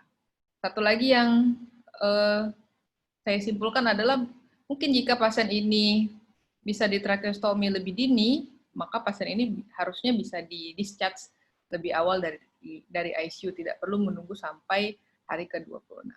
Begitu saja presentasi kasus saya. Terima kasih Dr. Bastian dan juga teman-teman sekalian. Assalamualaikum warahmatullahi wabarakatuh. Saya kembalikan ke moderator. Waalaikumsalam warahmatullahi wabarakatuh. Terima kasih Pak Dr. Mangan. Terus terang aja sebenarnya saya juga agak-agak betul juga, karena kalau misplacement ke kanan itu biasanya susah kali ya. Mungkin itu juga ya, kasusnya unik ya. Unik. Lebihnya mungkin memang karena dibilang ya, adanya variasi ini daripada kasus-kasus. Mungkin berarti take home message-nya seperti Dr. Mayang bilang, berarti kita setiap melakukan tindakan evaluasi kembali kali ya. Apa salah sehingga cepat teratasi. Terima kasih Dr. Mayang buat presentasinya. Ya, terima kasih, dan Dok. nuansa wawasan kita juga. Kita langsung saja masuk sharing terakhir yang cepat. Ini Dr. Albert Lido tentang pasien tracheostomi perkutan pada kasus-kasus neurologik di ICU. Mungkin pada Dr. Albert kami persilahkan, Dok. Silakan.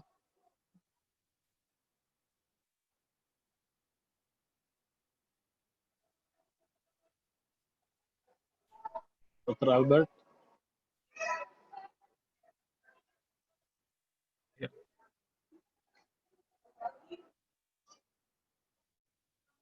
Oke.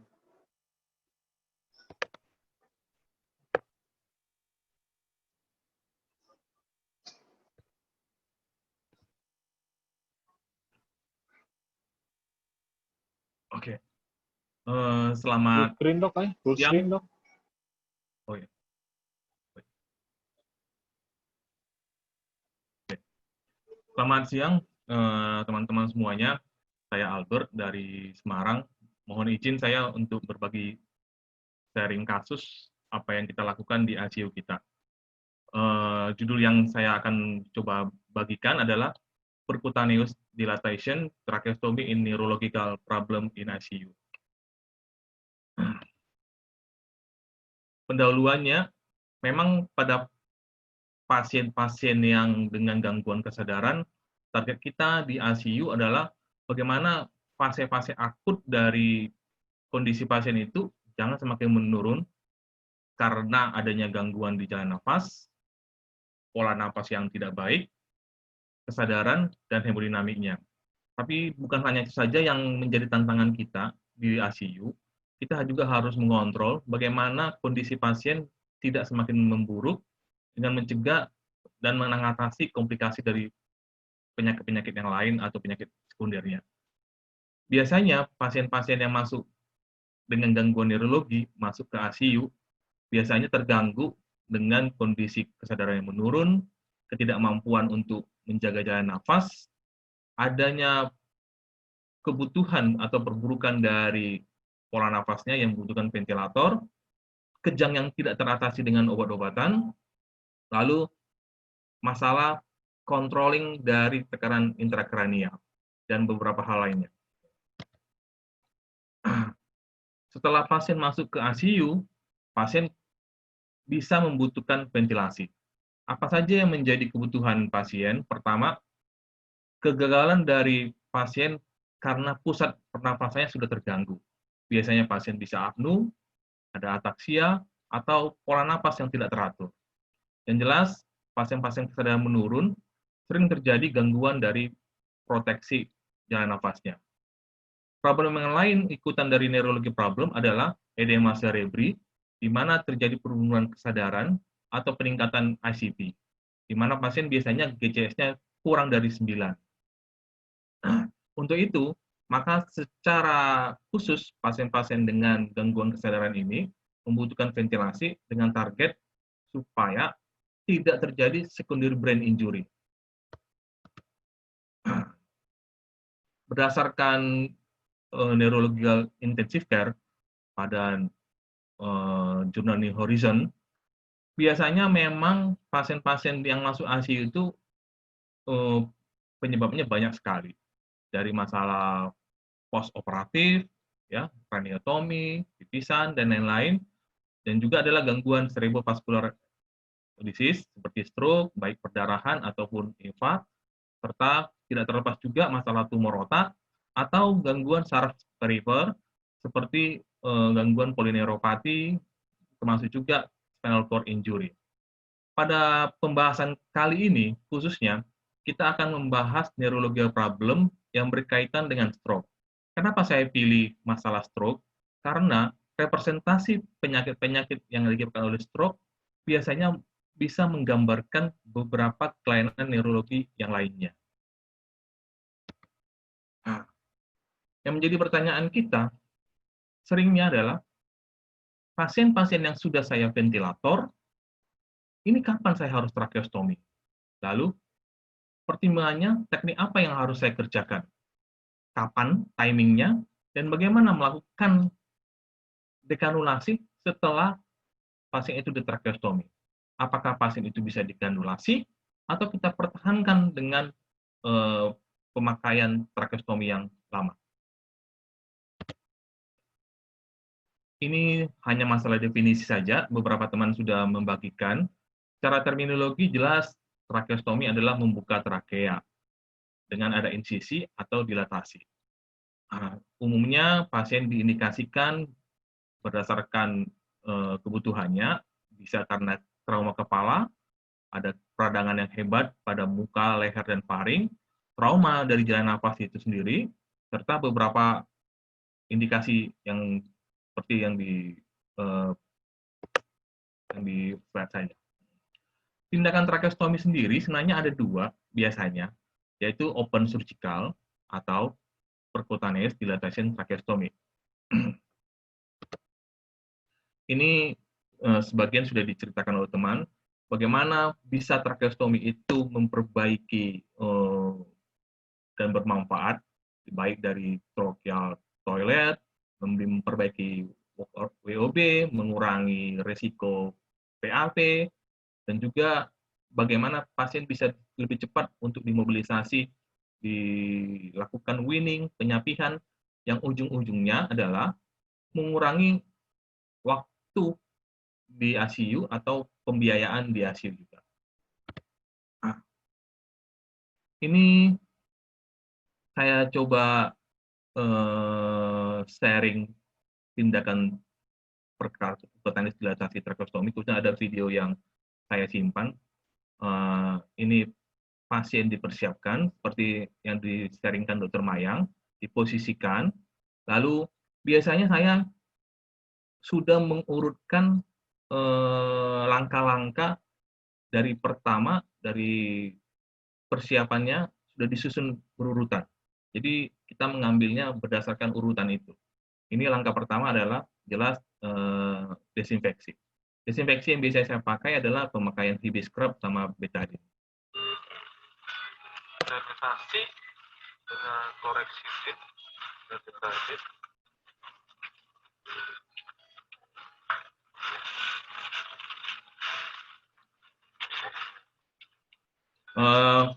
Pasien biasanya saya berikan sedasi ataupun anestesia dengan analgesia, biasanya fentanyl dan midazolam atau propofol. Tapi umumnya saya mengerjakannya dengan pemakaian relaksan.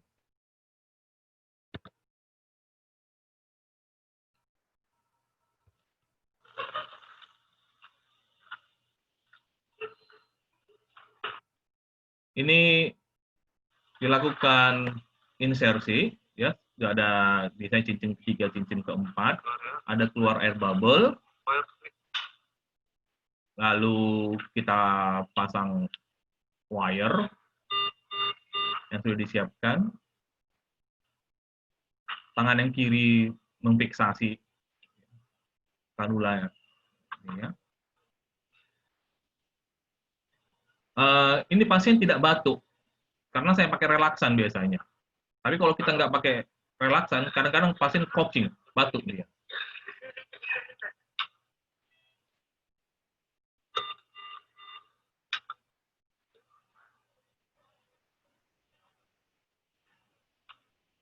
Ini dilatasi yang sedang dibusi.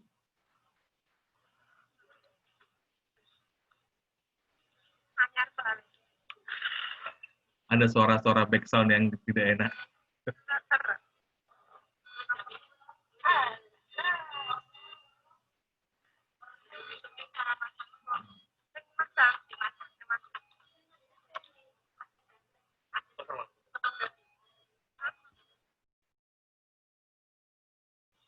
Ini udah masuk dilatasinya.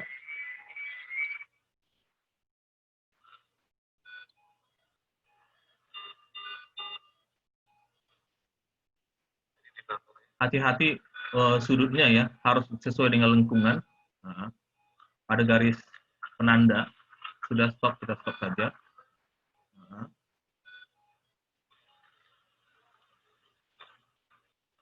Jangan lupa dipasang jeli.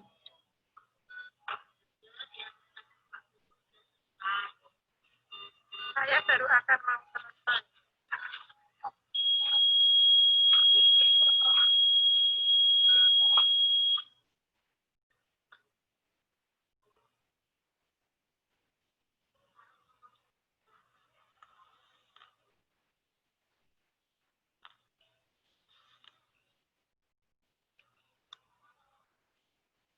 Sampai keluar dikit yang putihnya.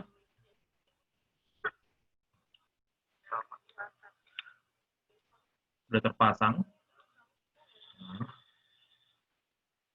Sebelumnya, memang biasanya endotracheal tube-nya itu sudah saya tarik sebelumnya. Biasanya pada garis rata-rata 16 cm, biasanya cuff-nya sudah di atas dari tempat insersi kita. Ini dia proseduralnya, jelas pada pasien-pasien dengan gangguan neurologi, biasanya pasien kita sudah intubasi, harapannya supaya jelas oksigenasi dan ventilasi tetap terjaga.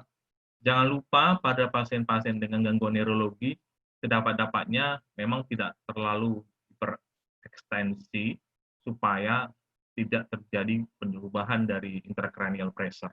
Kalau boleh sedikit head up. Lalu yang jelas kita harus memberikan analgesi yang cukup, sedasi, dan umumnya saya berikan relaksan. Harapannya tidak membuat pasien takikardi, nyeri yang merangsang intracranial pressure, dan jelas pasien tidak batuk. Tapi hati-hati, beberapa orang tidak mau memberikan relaksan karena menganggap proteksi untuk jalan nafas dan bernafasnya masih ada dengan relaksan. Tapi karena sudah pasien di ETT, saya biasanya pakai relaksan. Tapi untuk pasien neurologi, saya selalu biasanya pakai relaksan. Jangan lupa persiapan-persiapan dari emergensi intubasi, karena bisa saja terjadi false road, misplace, atau kegagalan dari pemakaian dari tracheostomy ETT kita. Yang jelas, kita harus tetap steril, desinfeksi yang baik. Beberapa kasus yang sulit saya prediksi, biasanya saya pakai ultrasound. Idealnya, pemakaian ultrasound itu saat mengerjakan tracheostomy supaya melihat cincin trakeanya lebih terjaga. Tapi karena kondisi di rumah sakit kita USG sangat terbatas, pada kasus-kasus susah, biasanya saya USG dulu ke radiologi.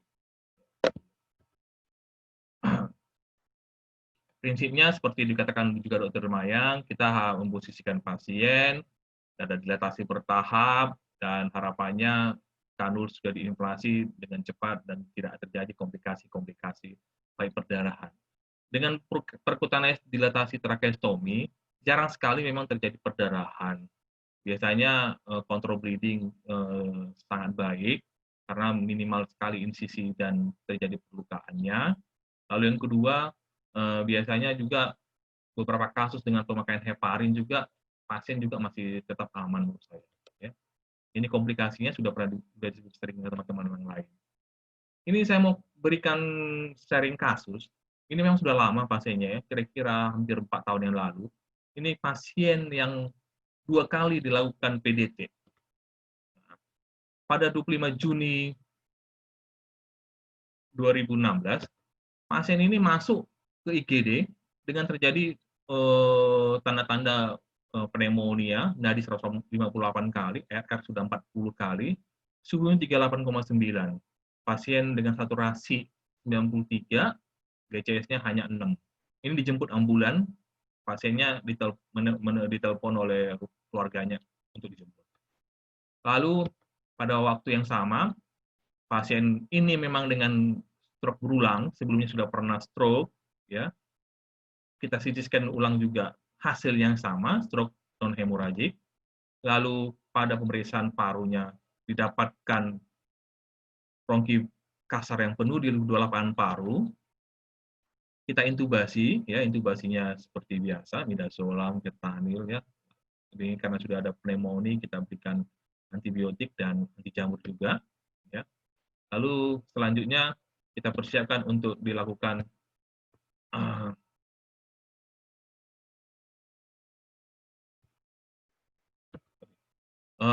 persiapan PDT, kita edukasi keluarganya. Ini pasiennya yang tadi, kita katakan tadi, karena ini pasien sudah pernah di PDT sebelumnya, kira-kira 1 tahun yang lalu, dengan kasus yang sama, stroke juga, pasien akhirnya kita yakinkan untuk melihat ada nggak tanda-tanda stenosis dari cincin trakea yang akan kita pasang. Idealnya memang dilakukan bronkoskopi, tapi karena keterbatasan alat di tempat kita mau memaksimalkan pemakaian USG. USG dengan proof yang linear, kita melihat, oh cincin trakeanya masih cukup intak, garisnya sangat bagus, akhirnya kita pikirkan untuk insersi di situ. Biasanya kita marking.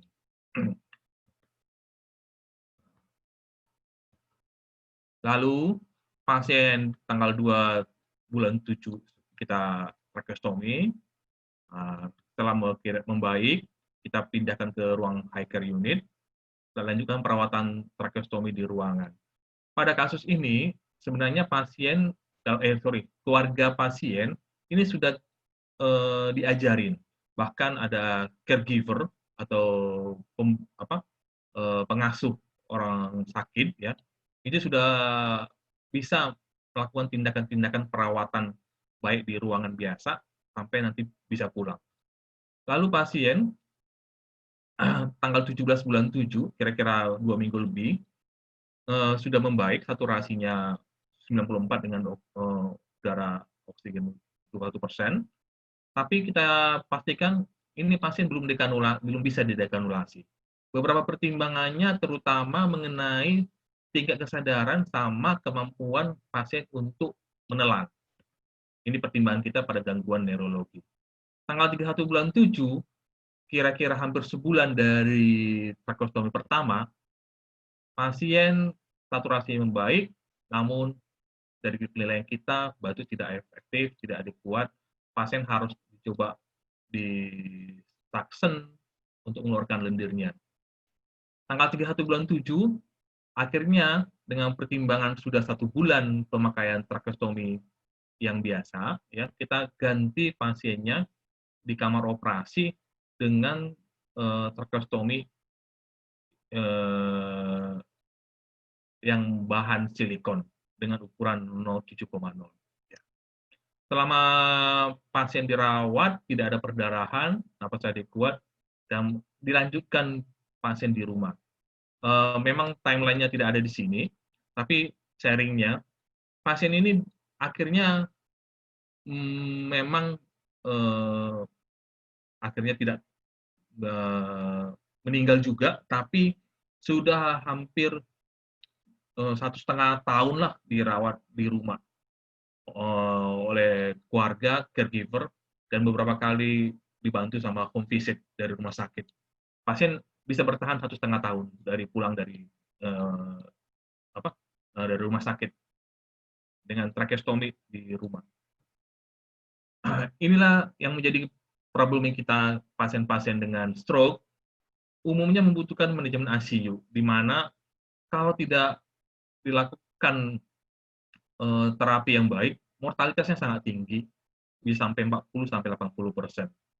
Komplikasi yang sering adalah jelas gangguan pernapasan berupa pneumonia dan kesulitan untuk membersihkan jalan nafas, sehingga hasil dari perawatan pasien bisa mortalitasnya sangat tinggi kalau nggak baik.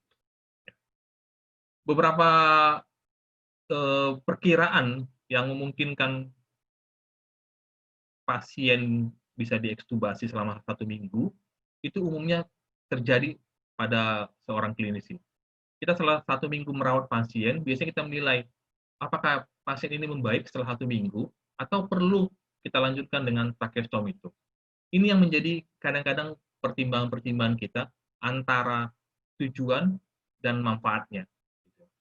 Sebenarnya manfaat tracheostomy itu sudah tahu kita bersama, manfaatnya banyak sekali, mengurangi dead space, harapannya bisa beban pernapasan berkurang, harapannya penyapihan dan UIN yang lebih cepat, yang jelas pemakaian ventilator atau ventilasi lebih pendek. Dengan pemakaian ventilasi yang lebih pendek, PAP jelas lebih kecil. Lalu perawatan di ICU juga berkurang, biaya lebih sedikit, yang jelas harapannya kematian yang lebih rendah. Namun keputusan untuk melakukan tracheostomy di ICU kadang-kadang penuh pertimbangan antara demand untuk tujuan yang baik atau ini masalah perawatan jangka panjang itu menjadi pertimbangan kita. Tapi kalau ada kelemahan untuk proteksi jalan nafas, ada kondisi peningkatan aspirasi, serta dari awal sudah terjadi obstruksi, kemungkinan pasien itu akan dilakukan tracheostomy. Berdasarkan lesi anatomis, biasanya yang membutuhkan tracheostomy adalah lesi-lesi di batang otak, baik itu sumbatan ataupun perdarahan.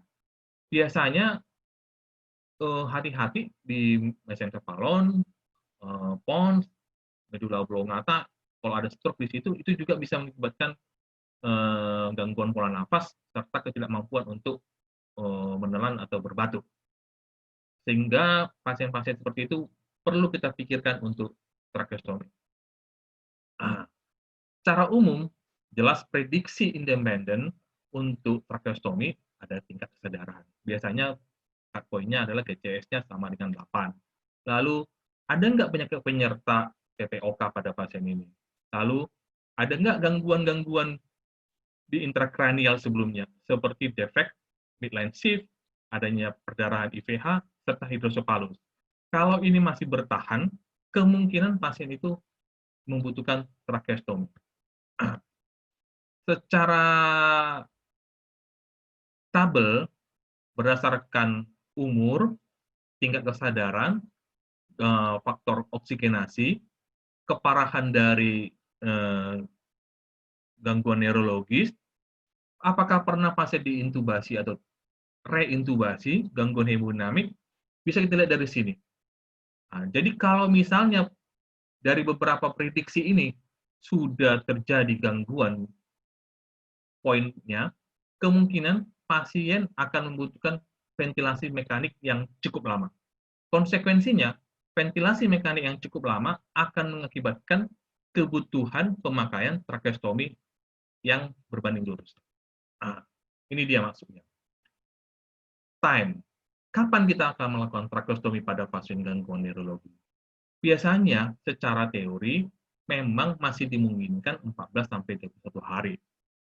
Secara kita tahu bahwa memang intubasi yang berkepanjangan potensial untuk mengakibatkan cedera pita suara, trakeomalasia, pneumonia, gangguan pernapasan, dan lain-lain. Satu sisi, penundaan ekstubasi juga akan mengakibatkan konsekuensi biaya dan perawatan.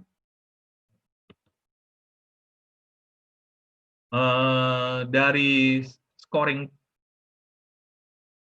track, harapannya bisa membantu kita untuk menilai apakah pasien ini bisa kita lakukan tracheostomy berdasarkan kebutuhannya. Apa itu scoring track? Ini dia. Kita harus melihat bacaan radiologi di mana lokasinya terjadi lesi itu. Apakah ada hidrosepalus atau ada midline shift? Dari poinnya kita masukkan poin strat disertai tingkat kesadarannya. Dari poin sini nanti kita akan melihat, oh ini pasien indikasi untuk dilakukan tracheostomy. Ada tabel yang cukup sederhana, ya. Apakah pasien ini kita lakukan tracheostomy berdasarkan tabel ini? Dari tabel prediksi untuk winning, ya, ini biasanya yang tabel hitam, ini pasien membutuhkan tracheostomy, ya. Kalau yang dot, ya, titik hitam putih ini kemungkinan masih bisa untuk dilakukan winning dan ekstubasi, ya. Itu yang harus kita pikirkan.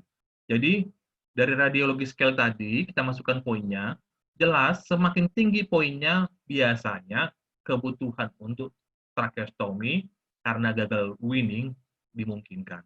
Namun berbandingnya yang lain, kalau pasien itu semakin tinggi kesadarannya, ada peluang pasien untuk dilakukan winning dan ekstubasi.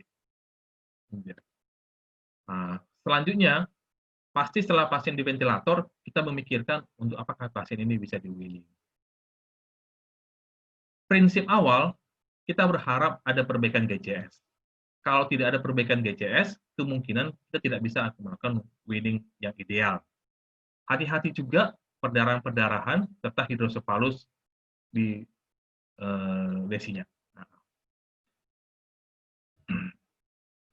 Sekarang, apakah tracheostomy yang awal, early tracheostomy, mempengaruhi outcome pasien? Sebenarnya masih beberapa literatur masih kontroversi. Tapi dalam kenyataannya, beberapa kondisi memang menguntungkan untuk dilakukan early tracheostomy, terutama untuk mencegah stenosis akibat dari pemakaian ETT yang terlalu lama, yang jelas juga mengurangi komplikasi-komplikasi dari ETT dan ventilator. Prinsipnya, tracheostomy kita lakukan setelah kita putuskan, kita analisa bahwa dukungan untuk kebutuhan jalan nafas pasti lebih panjang. Umumnya, GCS di atas 8 ada peluang untuk deekstubasi.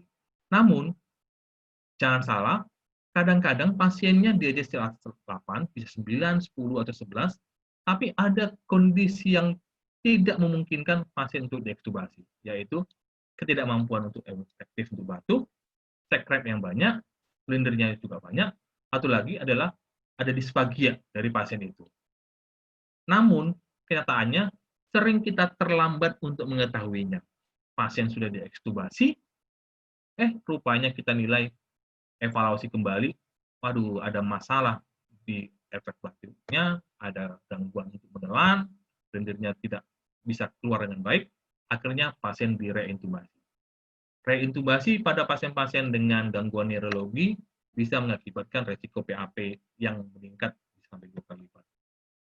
Ini studi yang menguntungkan sisi positif dari early tracheostomy. Memang banyak sudah studinya, mengurangi ICU, length of stay, gangguan ventilasi, itu semuanya hal-hal baik. Yang jelas, menguntungkanlah bagi pasiennya. Izin, Dr. Albert. 2 menit lagi, Dok. Ya. Oke, ini hampir selesai. Ini dia kondisi yang perlu kita nilai, namanya set score. Poinnya, kalau misalnya poinnya di atas 8, kemungkinan pasien akan kita nilai untuk tracheostomy. Kalau ini, scoring Heidenberg, itu gangguan seperti disfagia, gangguan neurologi. Kalau atas 10, ini pasien juga membutuhkan tracheostomy. Nanti boleh dianalisa setiap pasien apakah ada kelemahan-kelemahan ini. Pertimbangan pada pasien-pasien neurologi seperti yang saya katakan tadi, kita kesulitan untuk penyapihan. Penyapian itu berhubungan dengan disfagia.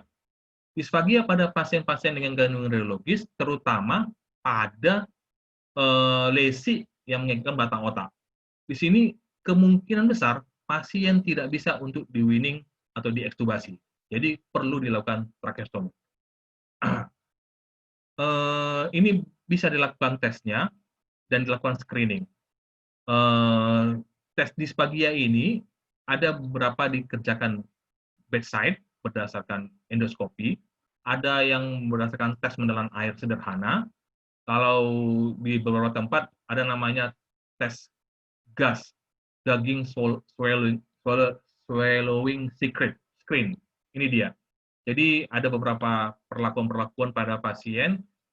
Yang paling sederhana, tes diberikan air pada pasien yang kontak dan dilihat dengan gentian violet apakah bisa, ibaratnya gentian violet atau cairan itu bisa turun ke bawah. Dan ini dia. Hati-hati pada pasien gangguan neurologis juga, pasien kadang-kadang membutuhkan fisioterapi untuk membantu batuknya. Walaupun pasien sudah tracheostomi, kadang-kadang sekretnya juga tidak efektif untuk dikeluarkan. Untuk tindakan tracheostomi, memang pasien dengan gangguan neurologi menjadi pilihan dengan beberapa pertimbangan dan keuntungannya. Sangat kecil sebenarnya komplikasi tracheostomi pada, atau terutama PDT pada pasien-pasien gangguan neurologi. Beberapa literatur kalau salah di bawah 3%. Namun hati-hati kita pada gangguan neurologi yang lain, seperti kelemahan otot pernafasan, miastenia gravis seperti yang tadi kan Dr. Ferdinand, kedar tulang belakang, ini juga menjadi pertimbangan kita. Ini dia, apa yang bisa kita lakukan untuk pemakaian dan perawatan tracheostomi, ada humidifikasi, ada suctioning, perawatan kanul internal, dan juga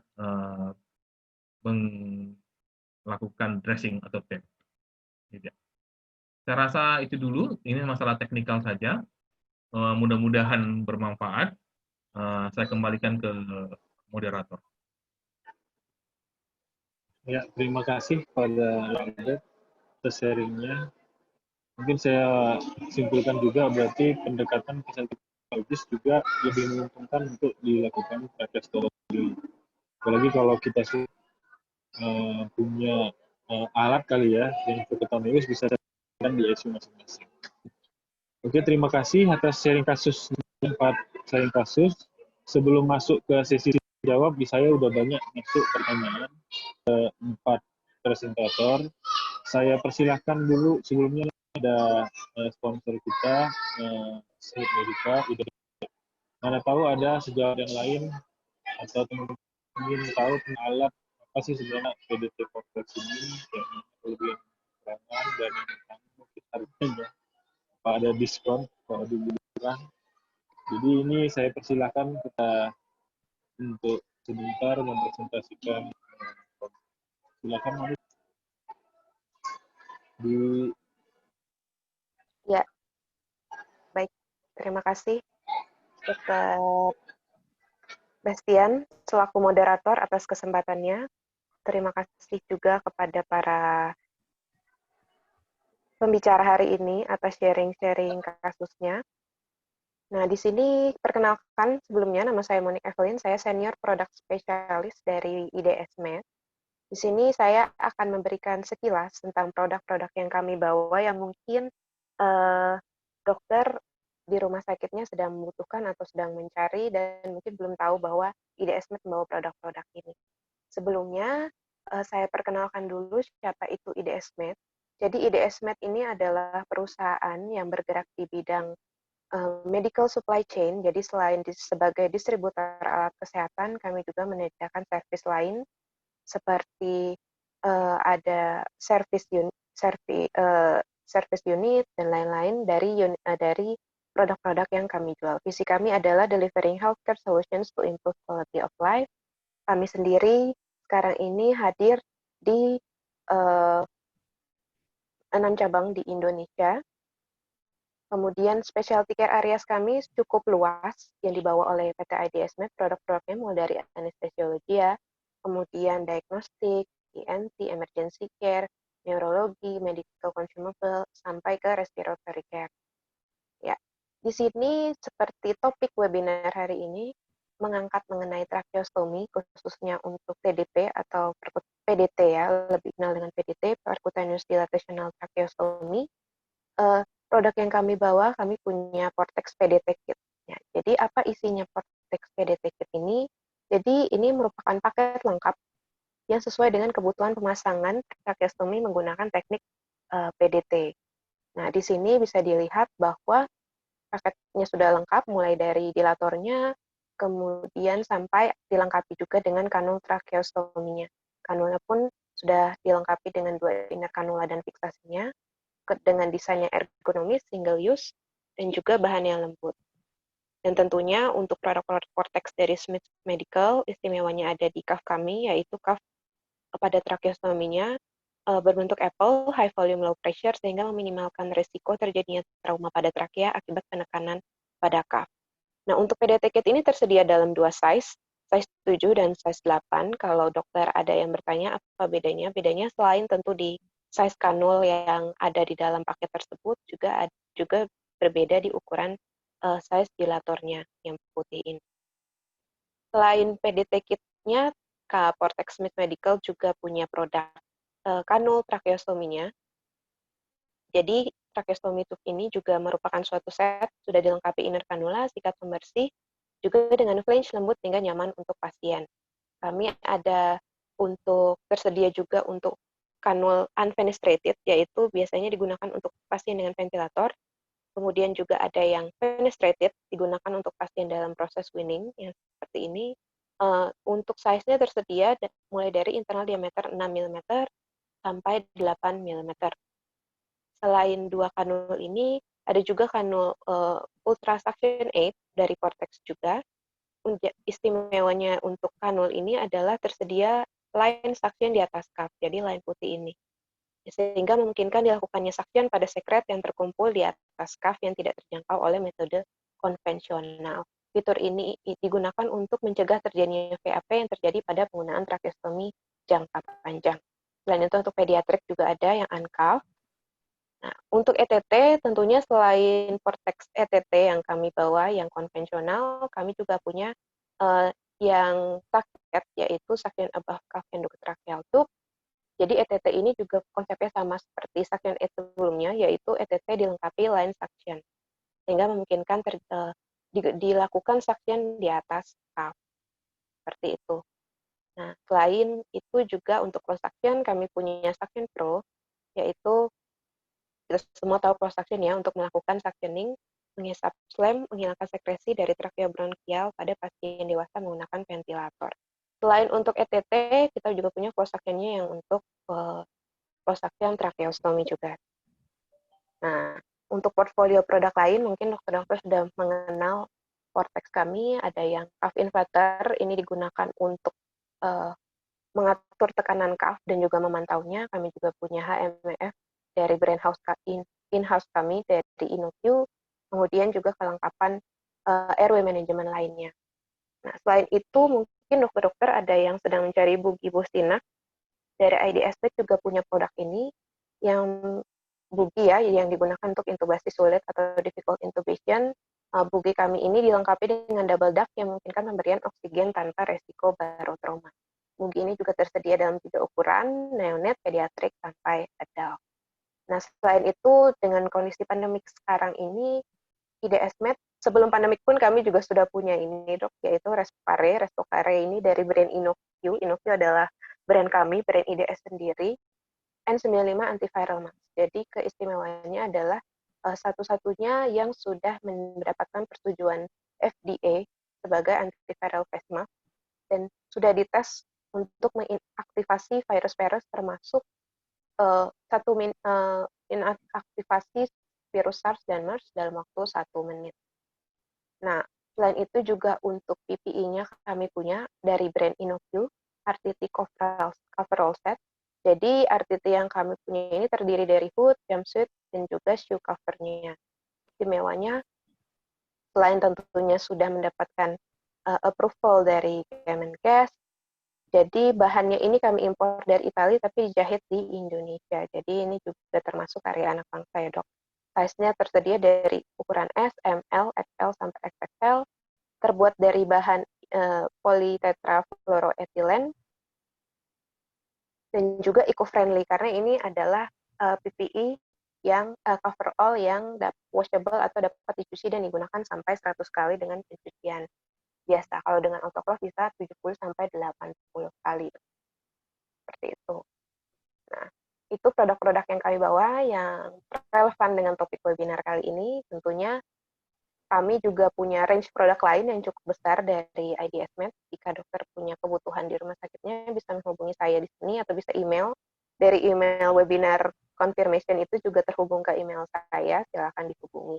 Ya, itu saja dari saya. Terima kasih, sangat senang IDS Med bisa mensupport kegiatan webinar kali ini yang bisa menambah ilmu dari sharing-sharing case seperti ini ya, dari dokter anestesi ke dokter anestesi lainnya. Terima kasih dokter telah memberikan kesempatan kepada IDS Med. Saya kembalikan ke Dokter Bastian. Silakan Dokter Bas. Ya, terima kasih pada Nick. Kita juga sayang mudah-mudahan webinar series ini kita lanjut nanti pada series yang berikutnya. Langsung saja ke question and answer. Ini ada banyak sekali pertanyaan, cuman saya batasi saja. Yang pertama yang mau saya tanyakan ini kepada Dokter Ferdinand. Ada yang nanya nih dok, kira-kira PDT berkesan ini zaman COVID sama COVID apa aja kira yang jadi concern atau perbedaan? Silakan Dokter Ferdinand. Ya, terima kasih atas Dr. Bastian. Jadi pertanyaan tadi, apakah ada perbedaan persiapan PDT pada pasien COVID selain memakai COVID dan non-COVID gitu ya dok? Ya sebenarnya jelas jika andai kata dia memang COVID atau sekarang kan sudah berubah tuh suspek, probable, atau confirm. Jadi kalau misalnya memang sudah ada kriteria dia diduga COVID, ya APD level 3. Semua kita pakai APD level 3 dalam pengerjaannya. Dan sebaiknya mengerjakannya andai kata di ICU kita ragu tidak ada tekanan negatif atau ragu penularan, ya kerjanya di kamar operasi dengan APD level 3. Justru yang harus kita juga waspadai bahwa Siap berarti. Ya bagaimana pelepasan APD itu juga jangan sampai tidak termonitor, apalagi kita melakukan PDT di daerah RW. Banyak aerosolnya ya. Ya, banyak aerosol. Terima kasih Dr. Ferry. Berarti artinya zaman pandemi ini sebenarnya bukan suatu hal yang masalah untuk melakukan tracheostomi, asalkan kaidah-kaidah yang sudah kita pahami dan kita sepakati sesuai. Kemudian ini ada pertanyaan juga kepada Dok Mayang. Ini nanya ini dok. Dia nanya, Dok Mayang kira-kira prefernya mana dok? Perkutaneous ini, ini katanya, atau surgical aja kira-kira? Ya, kalau misalnya melihat dari keuntungan-keuntungan, tadi Dr. Albert tuh banyak memberikan informasi kepada kita, misalnya nih, pertama bisa dikerjakan bedside, jadi pasiennya tidak perlu didorong-dorong, nggak perlu dorong-dorong ke kamar operasi untuk dilakukan surgical tracheostomy, maka pilihannya adalah percutaneous. Kemudian dilihat dari komplikasi yang lain juga lebih sedikit, misalnya tuh perdarahan tuh sangat jarang sekali pada teknik percutaneous, maka ya pilihannya adalah percutaneous. Kemudian komplikasi yang lain juga sangat minimal sebenarnya dari percutaneous ini. Yang penting tadi Dr. Bastian bahwa kaidah-kaidah dari percutaneous ini sudah dijalankan dengan benar, dan dengan satu syarat adalah orang yang melakukan juga mesti skillful, itu aja sih syaratnya. Tapi kalau dilihat dari keuntungan-keuntungan yang lebih banyak dari percutaneous ini dibandingkan dengan surgical, maka ya rekomendasinya adalah percutaneous tracheostomy, begitu dok. Terima kasih Dr. Maya. Mungkin kalau saya juga perkutanius karena capek juga menunggu sorong-sorong kemudian belum lagi hal-hal yang lain. Jadi memang kalau saya juga lebih prefer untuk melakukan secara perkutanius. Terlepas memang punya keuntungan kerugian dan saya kira memang nggak ada satu superior. Cuman mana orang yang lebih menguasai kayak gitu. Terima kasih Dr. Mayang. Kemudian ini ada pertanyaan juga untuk Dr. Dodi tentang kalau melakukan tracheostomy tonus itu dengan gangguan hemostatis gimana dok? Dokter sendiri kira-kira yang gangguan hemostatis yang pernah dikerjain itu sampai seperti apa? Apakah memanjangkannya 2 kali atau 3 kali lipat atau biasanya sekian? Mungkin dari kira-kira. Terima kasih perhatian. Sebenarnya ada kontraindikasi relatif ataupun absolut pada pelaksanaan TDT ini. Jadi jika kontraindikasinya relatif yang masih, kalau misalnya hemostatiknya masih bagus ataupun trombosit paling tidak 50.000 itu masih bisa kita kerjakan, atau PT lebih dari 1,5, NINR itu di bawah 1,5. Jadi pertanyaannya bagaimana kalau memang pasien mau dilakukan tracheostomy nih, apalagi emergensi dengan paling hemostatis yang terganggu, jadi ya, tetap kembali lagi itu merupakan kontraindikasi relatif kalau ya. Jadi ada juga suatu jurnal kalau nggak salah juga dibilang di situ kalau mengerjakan pasien yang risiko besar ya justru harus ditunda dulu, jangan lakukan tracheostomy. Tapi kalau memang harus dilakukan juga, pilihannya itu malah dikombinasi, namanya mini tracheostomy, di mana dilakukan surgical untuk identifikasi trakea, kemudian pada saat trakeanya sudah teridentifikasi baru dilakukan secara dilatasi tracheostomy dengan metode PDT itu. Mungkin itu yang bisa saya jawab, Dr. Rostian. Terima kasih. Terima kasih Dr. Dodi. Sebenarnya ya menurut kita juga beberapa sudah melakukan sekali ya. Tapi sebenarnya 50.000 sih. Kalau saya pribadi dulu pernah bukan 30.000 juga. Sama Dr. Dodi juga yang kemarin itu di bawah 100 ya, 50.000. Ya, di bawah 100. Jadi saya kira gangguan hemostatis juga menjadi penting memang. Tapi kalau memang akhirnya harus kita lakukan ya harus informed consent. Tentu saja kita keluarga saya kira nanti tidak terjadi hal-hal yang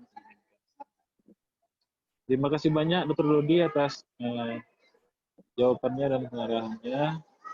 Jawab yang terakhir ini kepada Dr. Albert. Jadi ini dok, dokter kan tadi ada scoring dok. Scoring yang dokter pakai itu untuk tracheostomy kira-kira scoring yang mana dok yang dipakai supaya kita jangan terlalu bingung untuk pasien dulu. Biasanya dokter pakai scoring yang mana? Silakan dokter. Biasanya sih kalau kita mau menilai pasien ini untuk melakukan tracheostomy, memang secara umum kemungkinan untuk pasien membutuhkan ventilasi atau proteksi jalan nafas yang cukup lama itu menjadi pertimbangan kita.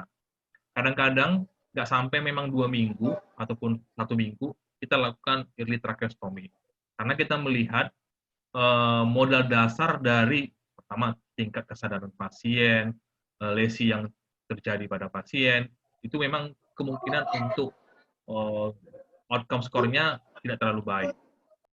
Beberapa scoring seperti track score itu cukup sangat membantu pada pasien untuk kita nilai apakah itu pasien membutuhkan tracheostomy karena ventilasi tekanan positif atau proteksi airway yang cukup lama.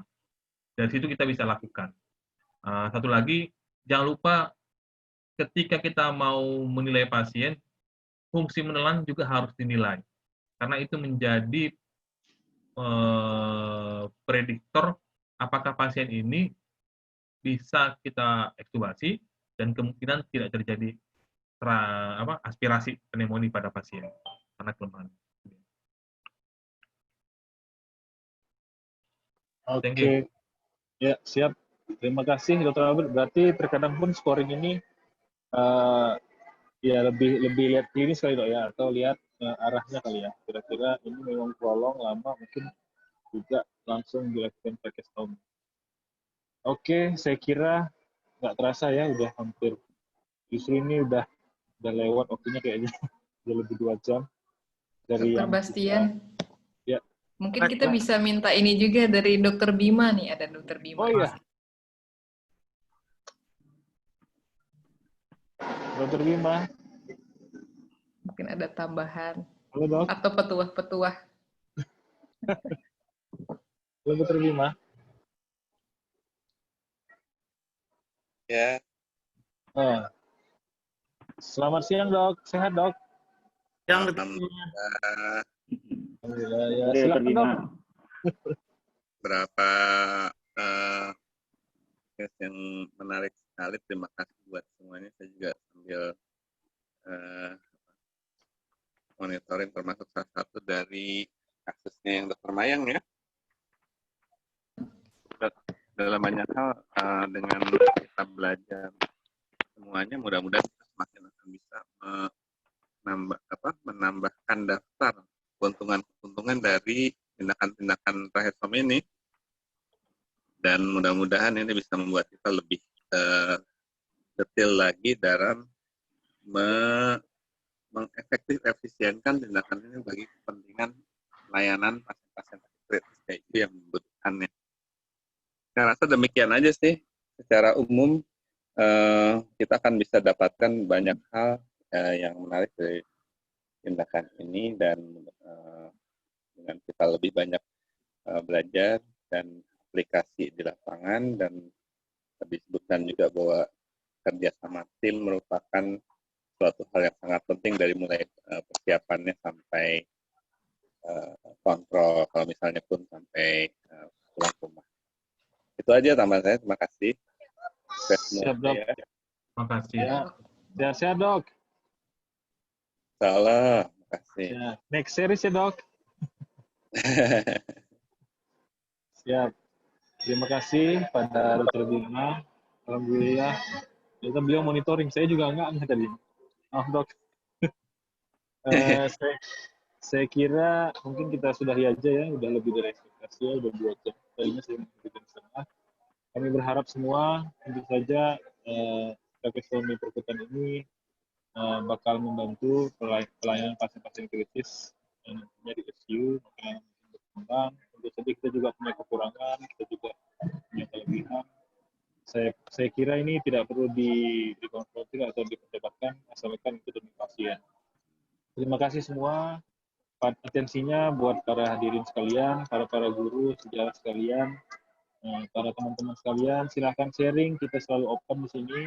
Bila mana ada memang yang perlu di-sharing. Tadi banyak memang pertanyaan, kami nggak bisa jawab semua. Nanti mungkin bisa diberikan jawabannya untuk pembicara. Nanti bisa di-share lagi masing-masing. Kemudian paling hari ini mungkin hadiahnya hanya PDF. Ada buku nanti udah di-sharing sama Monik. Buku PDF kita tentang tracheostomy perkutan di link tersebut gratis, free. Kemudian terima kasih banyak juga atas sponsorship-nya dari PT IDS, Sinut Medica. Semoga ini semua bermanfaat. Mungkin itu saja dari saya. Terima kasih. Tetap semangat, physical distancing, cuci tangan, fight for COVID-19. Terima kasih. Assalamualaikum warahmatullahi wabarakatuh. Terima kasih semua. Terima kasih semua. Terima kasih Dr. Bastian, Dr. Albert, Terima kasih Ferdi, semuanya. Bang Nan. Ya, Maya. Ya, terima kasih Dr. Bastian, Dr. Albert, Dr. Dodi, Dr. Mayang. Sehat-sehat ya, Monik. Ya, sehat-sehat selalu dok. Semangat dalam merawat pasien. Terima kasih.